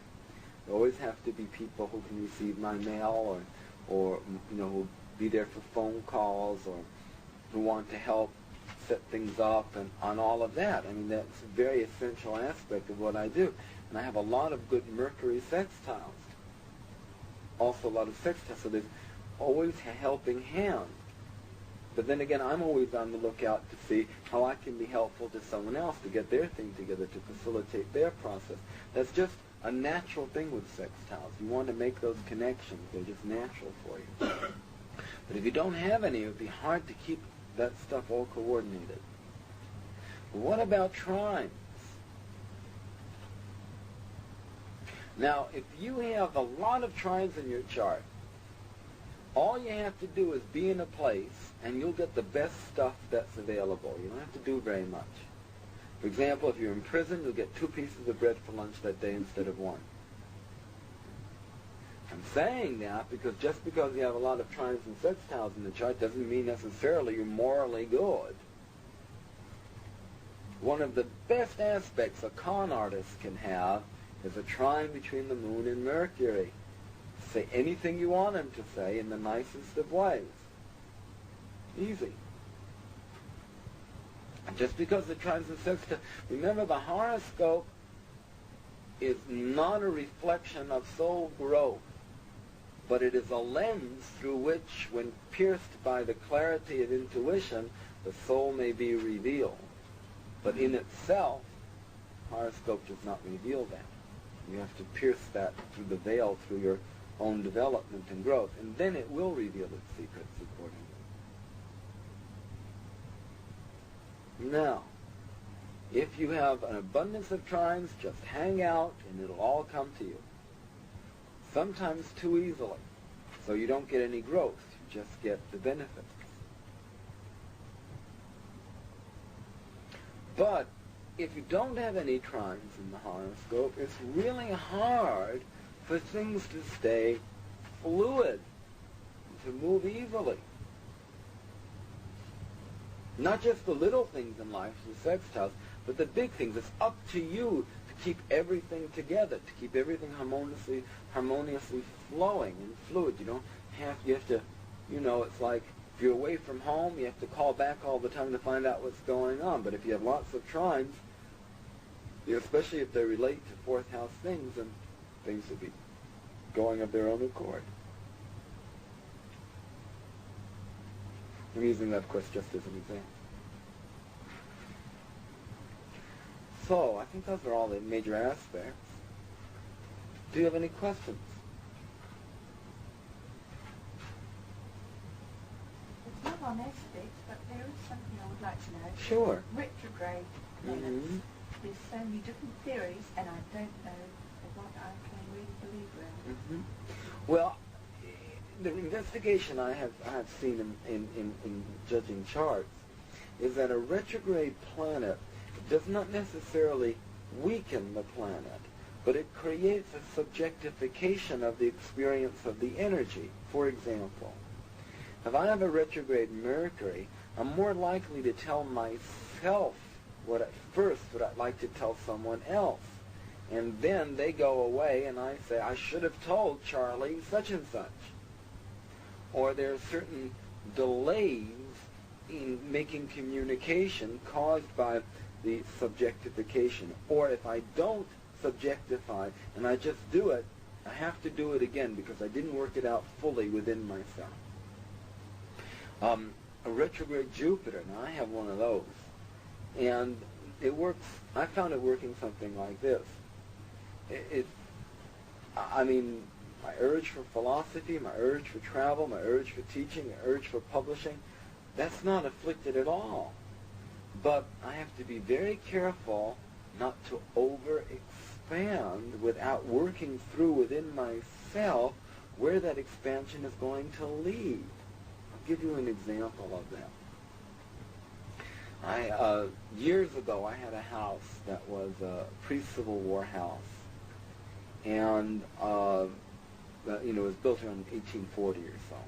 Really lovely house, but the floors had to be redone, and so I decided to do them. And so I stripped the floor of the old covering, and I sanded it down, and then revarnished it, and made it really beaut. It was really fine. And then what happened is I realized that the beautiful brick walls were covered by plaster. So, and I wanted to expose the brick walls. So there I was. I broke down the brick wall all right, but it went right on the floor. So then afterwards I had to redo my floor that I had just done. Whereas if I would have thought a little more clearly instead of just doing it, Aries Sun trining the retrograde Jupiter, I would have knocked down the brick wall first and then done my floor. That's an example. Or committing oneself to a business situation and finding that, what did I do that for? That was ridiculous. Here I am expanding, but it's something completely wrong. And so it's a beautiful Jupiter, very well aspected, but the retrogradation says, think before you expand. Subjectify that process, internalize that process, so you can see where that expansion is going to lead before you go there. In Leo, 9th. Very strong Jupiter, and it's trying the Sun. It's trying the Sun and so the dispositor, Jupiter in Leo, the dispositor is trying that point. See? So it makes it a very strong and 9th house, and I travel all the time. But it's still retrograde, so one has to really be careful of not overexpanding. To pursue the point further, Please. Would you give us an example of one of the planets, say Uranus retrograde? Yeah, that's a bit more difficult. Uranus represents because as you're moving out to the impersonal planet, you're moving less away, I believe, from then having more and more significance. The more personal planets retrograding will give you more significance. But just the same, let's talk about it. Uranus represents the principle of individuation, of making oneself an archetype, of bringing oneself out as an individual, of creating the self as an archetype. The real Uranian person wants to be so completely sui generis, completely its own being, its own type, that's it, completely its own type, that it does the most unusual and weird things just to assure that it's going to be its own type. And the true Uranian does that quite well and then becomes an archetype, becomes if you will, a die from which many examples are cast. Okay? Or births ideas from which other ideas may follow. Yes, the true extension. Yes. Now, if the Uranus is retrograde, I would think that there's something that has to be deeply explored within the person as to where that path of individuation really is supposed to go. If indeed it's not a past archetype that you're expressing, but one that's really your own, that you're going through, the pathway that you are individualizing yourself is not one that you'll regret having done, but one that is right for you. So there is something about being clear to that pathway of individuation as being not one that has been trodden over many times by you in other lifetimes as well, but that you're bringing forth some new pathway for yourself accordingly. I think there is, and this is the first time I've ever said that, so I'm just letting it flow through me as it is. So I would point that as a conjecture on my part at this time until it's proven by applying that in charts and seeing if that works. Does anybody else have an opinion about the retrograde Uranus? Yeah, my Uranus went retrograde at about 16. Mm-hmm. At that point, I left school and continued my administration. You subjectified your own pathway to its individuation. Yeah. Mm. Yes, I've noticed too that when planets change direction by progression, that changes the quality of the direction of life. The year I became an astrologer, my Mercury went retrograde by progression. And next year it goes direct. And it goes direct trying the midheaven, so let's see what happens. Well, it goes direct trying the midheaven from the 6th house. So I expect that there's going to be a definite increased expression of the career. And especially, I hope, in writing, because I've had 3 books just waiting to be finished, and I haven't had a chance to finish them. And I'm hoping that when Mercury goes direct by progression, I'll find the way to finish these books that have, these manuscripts are stacked up on the shelf, and I haven't had a chance to finish them. Yes, exactly, yes. That's the one I'll be finishing first. Unaspected Alan right now. I haven't been able to finish them. But anyway, we'll go home and see what we can do. At least I'll try to finish one of them in the 4 months I'll be home.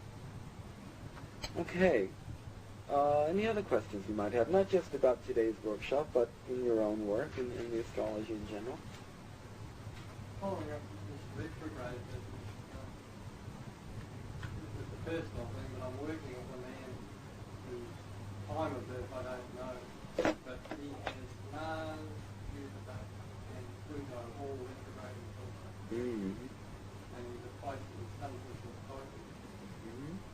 I find great difficulty in getting any sort of response out of that, or any indication of what's going on with it. Is that... Well, he may have the male syndrome of, I refuse to deal with my emotions. And when you're so emotional, you may block that out for real because you're so frightened to define, but it just so happens that the majority of men in Western society, especially white men, have been taught not to deal with their emotions. And that creates a horrible imbalance both in their own lives and in their lives with their women. But does the retrograde thing make that any worse? Oh, I would think definitely. Well, I mean, look at the person, look at the character type, the background, the sociology, the social class, all of that. And that will tell you if that man has been helped to deal with his emotions or not, or if he's just denying those. And certainly the retrograde planets are not going to aid him in dealing directly with his emotional situation, especially with his Pisces Cancer. Yeah, he broods a lot. Oh, he does.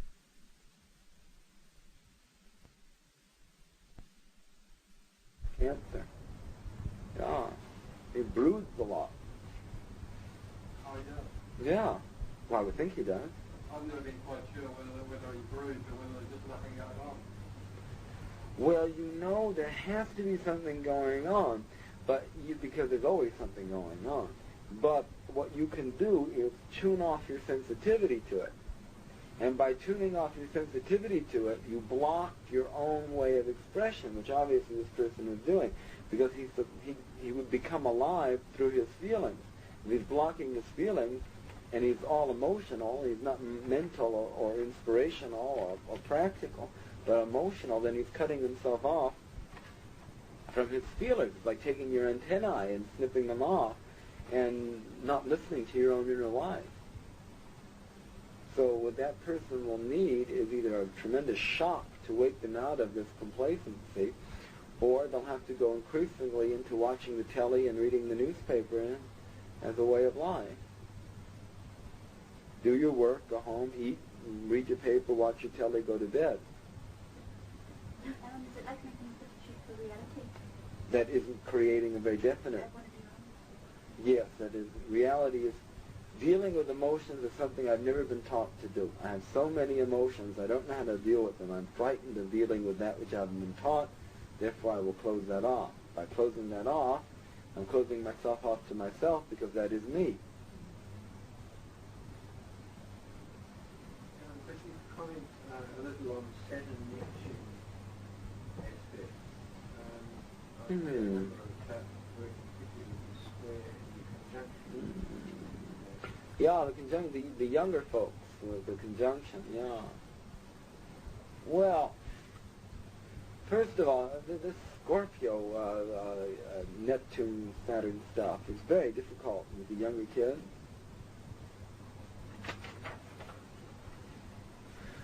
The combination of the two gives fog, maudlin quality, depression, pessimism. When you put Saturn and Neptune together, especially in Scorpio, I get a bog, the smell of a bog and the mist rising from the fetid waters, and my feet stuck in quagmire and that kind of stuff. I get a real yucky feeling, right? Oh no, that's my positive interpretation of it. Wait. Oh, the negative is that Mrs. Defarge can just do another shroud. But no, actually. On the other hand, Saturn conjoining the Neptune can do a great deal to crystallize the aspiration. Or Saturn squaring Neptune can say, hey, listen, Charlie, you have been dreaming too long. Here is what you have to do to straighten yourself out and to free yourself from getting out of the mist. You may not like it. It's very challenging. It means you're going to have to put definition where none existed before. But there it is. Now, I remember when that happened to me, when Saturn transited my Neptune, it was in Libra in the 10th house, and I was in Europe. And I was with some women in Europe, and they started treating me as a man, and I didn't like that. Now let me explain what I mean. I love to say shocking things. I'll explain what it means. They started treating me as a stereotype European man, that I had to take on certain social roles so that they could take on certain social roles. And I didn't appreciate it. For example, going out with 5 of them and being expected to pick up the tab because I was in a male body, or being expected to act in a certain protective way when I felt like acting just like me, I felt like just hanging out. I'm American, I'm not European. And I felt myself being manipulated by these European women to act the part of a European man so they could act the part of a European woman. I didn't like that. And I rebelled against it. I said I refuse to take on this social role-playing game because that is not me. This is not my culture. And then I noticed in other charts that when there was that conjunction of Saturn-Neptune, that I've spoken to a number of people that they felt oppressed by their social role, the Saturn aspect, and that they needed a clarification of that social role pattern structure. So I found that to be an interesting correlation, if you will. Personally, if I was with one of the ladies, I would have been happy to have picked up the tab and played the role of gentleman. I would have enjoyed that. But opening 5 doors, lighting 5 cigarettes, picking up 5 checks was a little oppressive, even if you are 6'3". I didn't like that one little bit. I it's so ignorant, but Eileen Norman talks about the post-Uranian planets. What are they? Oh, I have no idea. I just know she's brilliant. Eileen Nauman? Yeah, she's amazing. Oh, she's brilliant. Yeah. If you're interested in medical astrology, hers is the classic textbook. Yeah. She's incredible. And do you know what she does on the side? No. Well, just between you and me now, I'll tell you. She writes these Barbara Cartland-like love stories under 2 or 3 different pseudonyms. Pisces. Oh, she's an amazing, well-organized person. Absolutely incredible. She's a brilliant medical astrologer, and she says she makes her money writing these novels for some very fine publishing houses. She also has a license to fly B-52 jets. She's an incredible woman. Oh, I think it was called the American Book of Nutrition. And medical astrology, the American Book of Nutrition. That's what Oh, absolutely. Naumann. And then you go to working on an aspect of the planet. Not today. But just to go back to your question a bit more about Saturn-Neptune, when you have Saturn-Neptune combinations, you always are going to have a conflict between the real and the ideal. If Neptune is coming along by transit and making the aspect to Saturn, you're going to have the ideal interfering with the reality of your life and melting the structures that have been already established, and by so doing, challenging the status quo of what you have created. If it's Saturn that's coming along and making the aspect to Neptune, you're going to have reality hit you smack in the face, which you may not like, and you're going to find that you have to deal with a certain aspect of truth about yourself that you may or may not like, depending on the aspect. If there's a very fine, like a trine between the two, it may provide you with some resources that you didn't know you had, that were hidden, and in some way inspirational, that can be used to practical ends. I find that very positive Neptune-Saturn aspects in a person's chart give them the ability to make your dreams come true.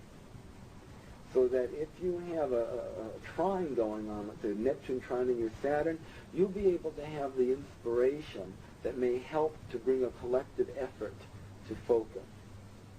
See?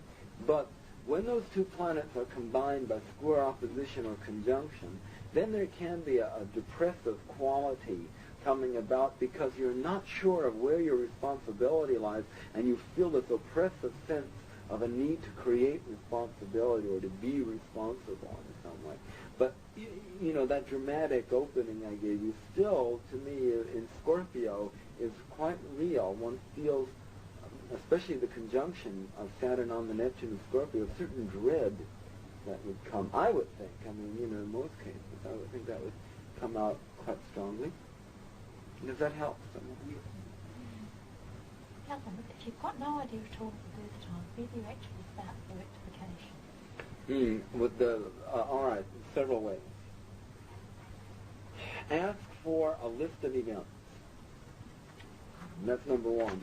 Now, then you have to see which, and talk to the person a bunch. Talk to them. Do the solar chart first. Put the sun in the first house, do the solar chart. Then talk to them. And work with them for an hour or so. Ask them questions about themselves. That'll give you some feeling for who they are. You know? Then, and look at their physical body. See, you know, if their planet is marked on their face. Because you can tell, you know, if it's a round face, if it's the moon is marked there, or if they're very big, if Jupiter is marked, you know, take a look and see. The wide shoulders of the Taurian and the broad chest of the Cancer man, you know, that kind of, the slender nervousness of the Gemini, all of that. The hook nose, you know, you can tell Scorpio rising. There's something wrong with the body. Usually the physical body, there's something wrong. Ask them to take off their clothes, Margaret. And if you can, one, and then you can see there's some irregularity to the body shape. Yeah. But usually Scorpio rising, there's something irregular to the body shape. Well, yeah, I'd be happy to. I have Scorpio rising, and one of my hips is very definitely higher than the other. Very definitely. Making the opposite foot flat because of the pressure of imbalance in the body, and the other foot have the arch. So my hips are like that, sort of. And when I get my pants done, I have to have them about 3/8 of an inch difference in the length of the leg. And that's very much typical Scorpio quality. There's something not quite right with the shaping of the body. What's the rationale behind that for Scorpio? What's the connection? I really can't say. I've just found it time and time again. Scorpio rising people, or strongly Scorpio people, usually have something funny with their physical body, especially the rising sign. Something that's not quite, I don't mean you have to look like Quasimodo, you know. I mean, if I didn't tell you about my hips and you've never seen me without my clothes, you wouldn't know, but it's true. Something you're born with, or you can develop. I mean, many Scorpio rising people will have narrow shoulders and which are slightly hunched over like this. You know, and then, or they have the beak nose, or the eyes that seem to be peering out over their nose. And Scorpio, easy to tell, Scorpio rising. But you see, Sagittarius has its hips. You know, you can always tell a Sagittarius woman, she's always larger on the bottom than on the top, always. And I feel, and they have these big, horsey eyes, you know, these big, round eyes, usually, and what I like to call religious hair. Very thick hair comes down, coarse, thick hair. Or the long Sagittarian face with the nose, a horse-like nose. I mean, you can really tell that if you look. But sometimes it's not marked, so it's hard to see. But when I don't know the birth time of someone, I mean, you know, I just look at their body, you know, and I ask them, would you mind standing up or stretching out your arms? You know, I mean, I do it within certain, as far as I can go with it, I do it, and see, and I explain why I'm doing it, and then I do the solar map, I ask questions, and then I take a look at the events. Now, for example, I had listed about 10 or 12 events, and it's like, you know, you're looking at a page and then something leaps out at you, This one was a hysterectomy that was done at such and such a time. And I just knew intuitively that getting that hysterectomy was going to be the key to the whole chart. And it was. By rectifying the chart relative to the date of the hysterectomy and the time of the hysterectomy, I was able to see how all the other planets and everything else fitted in. But I have my own method of rectification, which I cannot share here right now because it takes a few hours to explain. But at another time, if you like, we can do it. But I use the secondary progressions as a way of not validifying, is that a word? Validating. Yeah. I use the progressions as a way of validating the transit. But I'll show you some other time. Yeah. But I look at, after I've checked out the body, what events are the most outstanding and what has the person listed as important events. You know, I say to people, list events that have been important to you. Not necessarily that might be important to me, but what's been important in your life to you. And if you look at the kind of events that a person puts down, that also tells you a lot. You've got to be quite a snoop, you know, really be nosy about these. You mentioned the Scorpio having something wrong with the body, the Scorpio ascendant. Would that be something to do with the Taurus being opposing the ascendant? Possibly. But the physical body. I don't know, but I do find that in many, many Scorpions, there is something that is not quite right with the physical body, which you could never say for Libra rising. See? Libra, fair of face and form until 40. Fat. Fair of face and form until 40, then fat. Well, remember that the Libra rules the midsection of the body. And that midsection will get wider, and that middle age spread will spread on Libra more than any other sign. That's been what I've noticed. Right? So anyway, it's a nice thing to tell you, Libran friends. You'll be fair of face and form till 40, then fat. It's nice. What, dear? Fat before 40, right.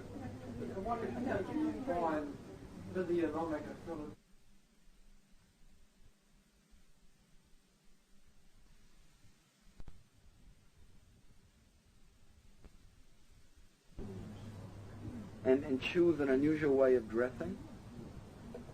I find that physiological astrology has does certain. I mean, it works sometimes much more. Excuse me, please.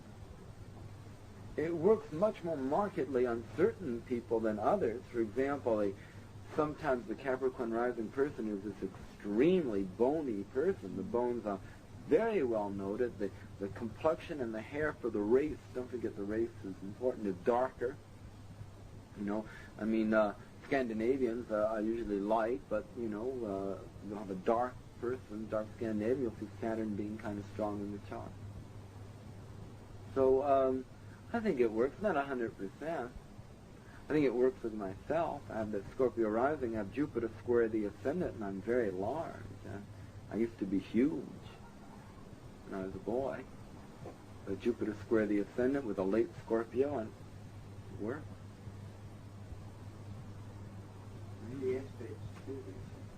Aspects to the ascendant will color personality more than temperament. But yes, there is something to that. But the primary tone, if you will, the primary cast, better word, primary cast is the ascendant itself and what it indicates, and if there's any planet conjoining. If you have a planet conjoining the ascendant, that stamps you. I don't see how you can get away from having a round face, a tendency to retain water, and having soft edges on your body if you have the moon on your ascendant. I don't know how you can get away from that without that. I know my daughter. She hasn't. She's round, right? Mm-hmm. Yeah. She is. Yeah, round. And with the sun on the ascendant having that projective. You know, I know this lady, she's a double Virgo, and everybody thinks she's a Leo. Well, she has Virgo conjunct Sun conjunct the ascendant. But of course, underneath that, she has a Jupiter-Neptune conjunction in Libra. So you get that Jupiter vivacity underneath that Sun, and you have a very funny personality. But you only have to be around the lady to know she's a double Virgo. You know, I have to tell her when she gets a little nervous to go out and iron the lawn, you know. And all right, Jane, go out and iron the lawn now. Do you use midpoints at all in your analysis? I do. Well, they seem to fit in with medical astrology very well, but how do they relate to personality? What would you use them for mainly? I like the Sun, Moon midpoint, and I like to use the Ascendant Midheaven midpoint, and several others I like to use. But we're coming to the end of today's workshop, and to give a discussion on the use of midpoints is a workshop within itself. But I like to use them, yeah. No, I haven't used them so much for transit, but I do note that certain pictures are created. Yeah. You mentioned about descendant aspects to the ascendant before, just before. Somebody who's got the ascendant but there's no aspects to it, what effect will that have on a person? Well, I like that. I don't have any aspects to my ascendant, except a wide square from Jupiter. I just think that being self-projective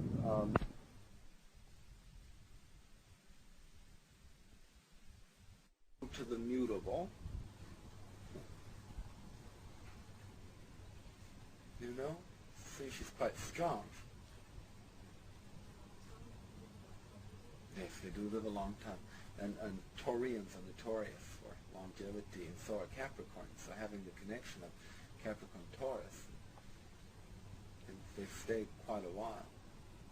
And it's not like she has to exert herself particularly. She can do the things in the slow way, that precise way that Taurus-Capricorn likes them.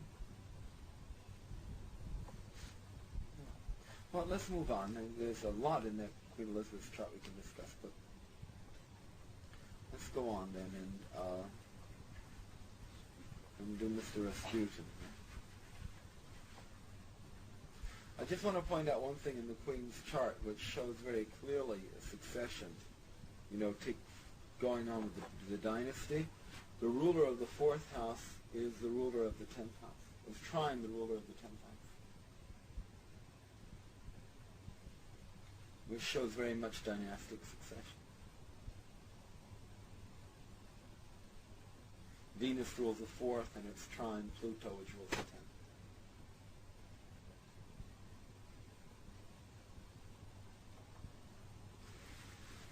And now Rasputin.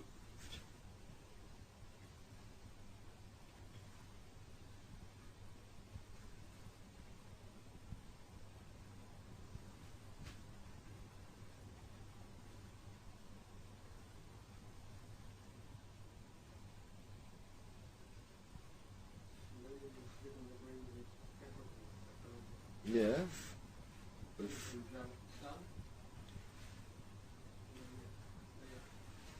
I didn't hear you. What? Yes. Saturn midhead the moon in conjunct the sun.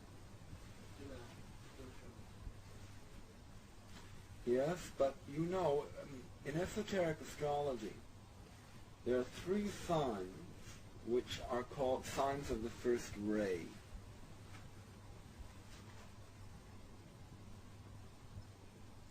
And the first ray is the ray of power. And the first ray signs are Aries, Leo, and Capricorn. This is a Leo sun, Capricorn moon, Aries rising. So we see an extremely strong first ray chart.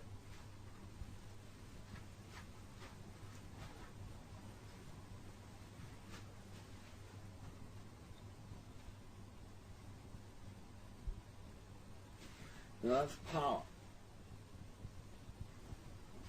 course, you have the Sun in the 5th house in Leo, which strengthens the Sun's position. You have Saturn at the 10th house cusp in Capricorn, strengthening that. You have Neptune-Mars opposition, 1st, 7th, deceit.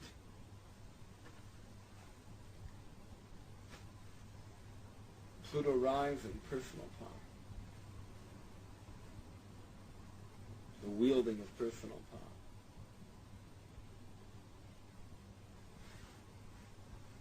Pluto squaring Mercury, having the influence change people's ways of thinking. He was a hypnotist, Neptune rising.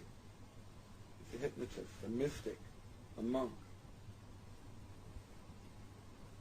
Abuser of sexual energy. Mars opposing Neptune.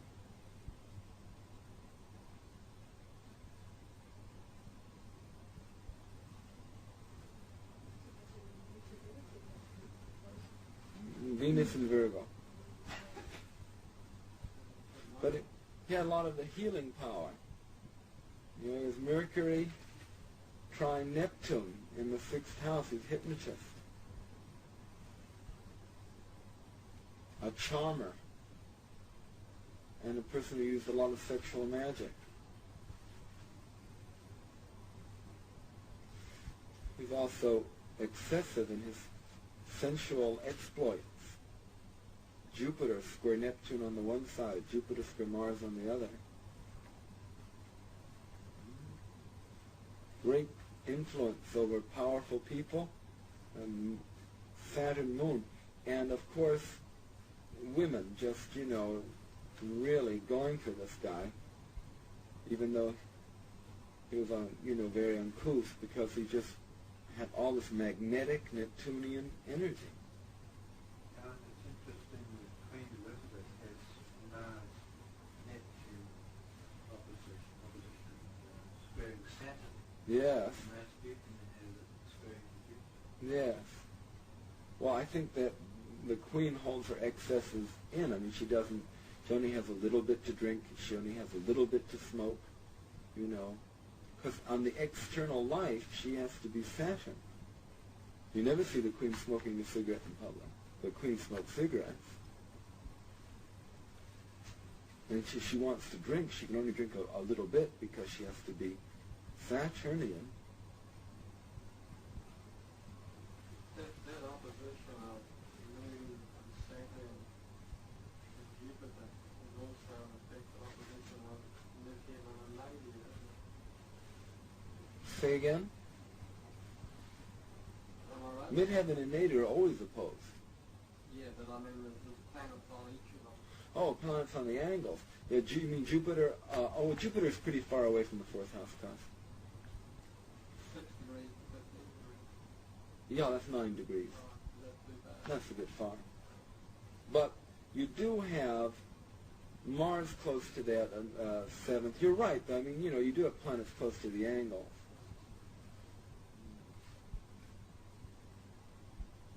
But this is a very mean, very nasty man. The urge for power is absolutely supreme here. And then to be, in control of women in power. Well, of course, he was the Empress of Russia. Is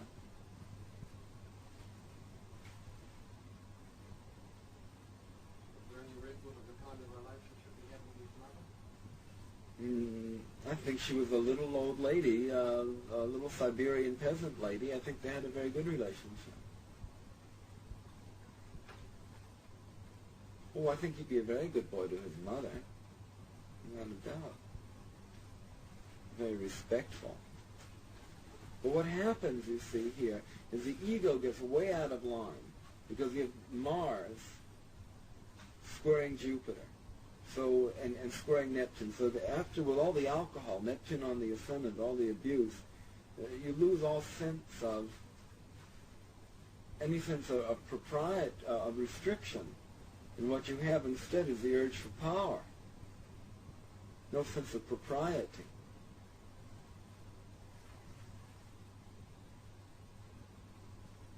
Now,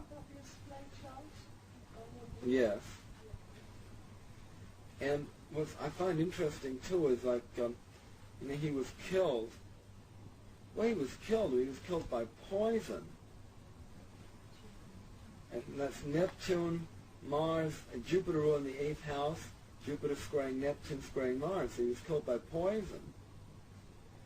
And, well, he was killed by, he was lured to excess because he loved excess. So some aristocrats lured him to this home, fed him with lots of wine that was filled with poison, gave him cakes that were cooked with poison, just gave him drink and food, and then he still wouldn't die, and they had to shoot him, and they shot him any number of times, and he still wouldn't die, so finally they had to bludgeon him to death.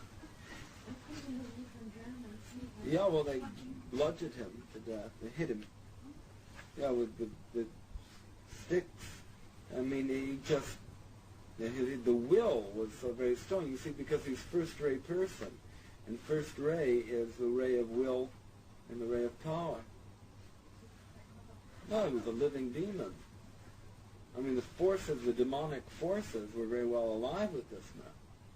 But you see, he was one of the instruments which brought down the house of Romanov, which had to go in order to pay for the next place. So he was, here you have the forces of Shiva working through this man in order to break down what was already established.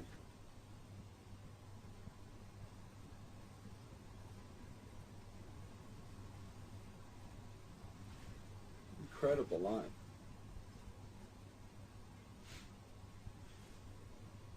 And of course he had Uranus. You see, you have Uranus square Mars also. In the 5th house, so all that passion and unusual sexual exploits and all of that. Women were testified to his tremendous powers as a lover, and just went on and on. So while Lenin had Uranus, Neptune square with Mars involved, so the best people. Yes, that's right. And both had great deal of power over the masses. Involved in the change of Neptune square. Change in the social order. Yes, indeed. Change in the social order.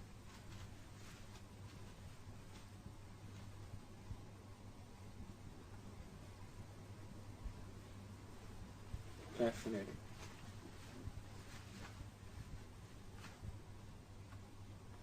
Neptune on the ascendant on the 12th house side. Mystic.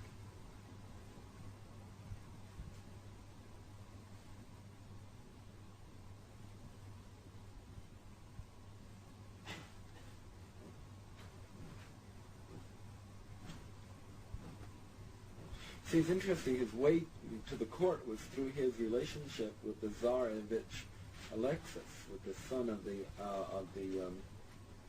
Tsar.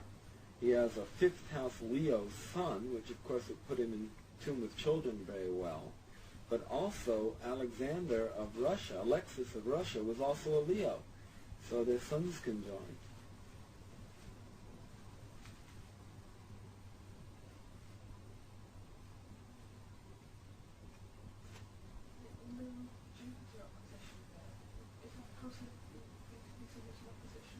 Yes.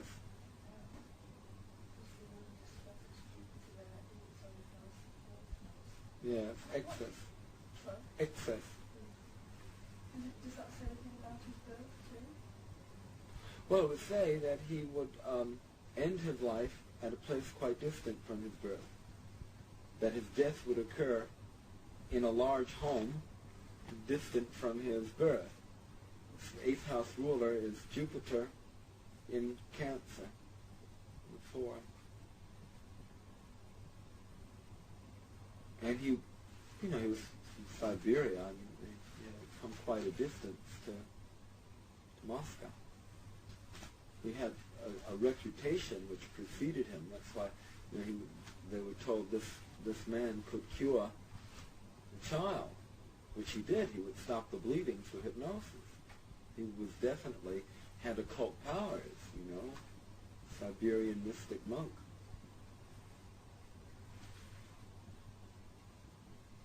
And of course then he became under the protection of the queen. He was a real wacko himself, you know. Very nervous woman. She's a double Gemini. What? No, it doesn't make her. It makes her very nervous.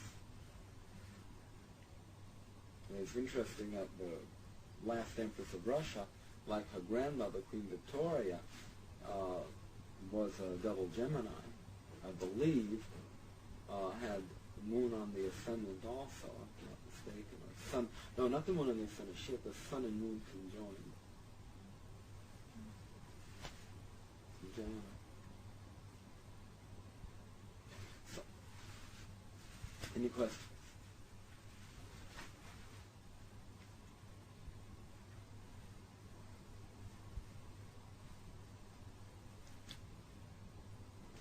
Well, good.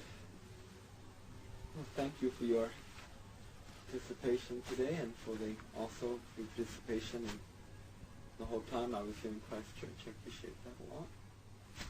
And see you the next time around, God willing.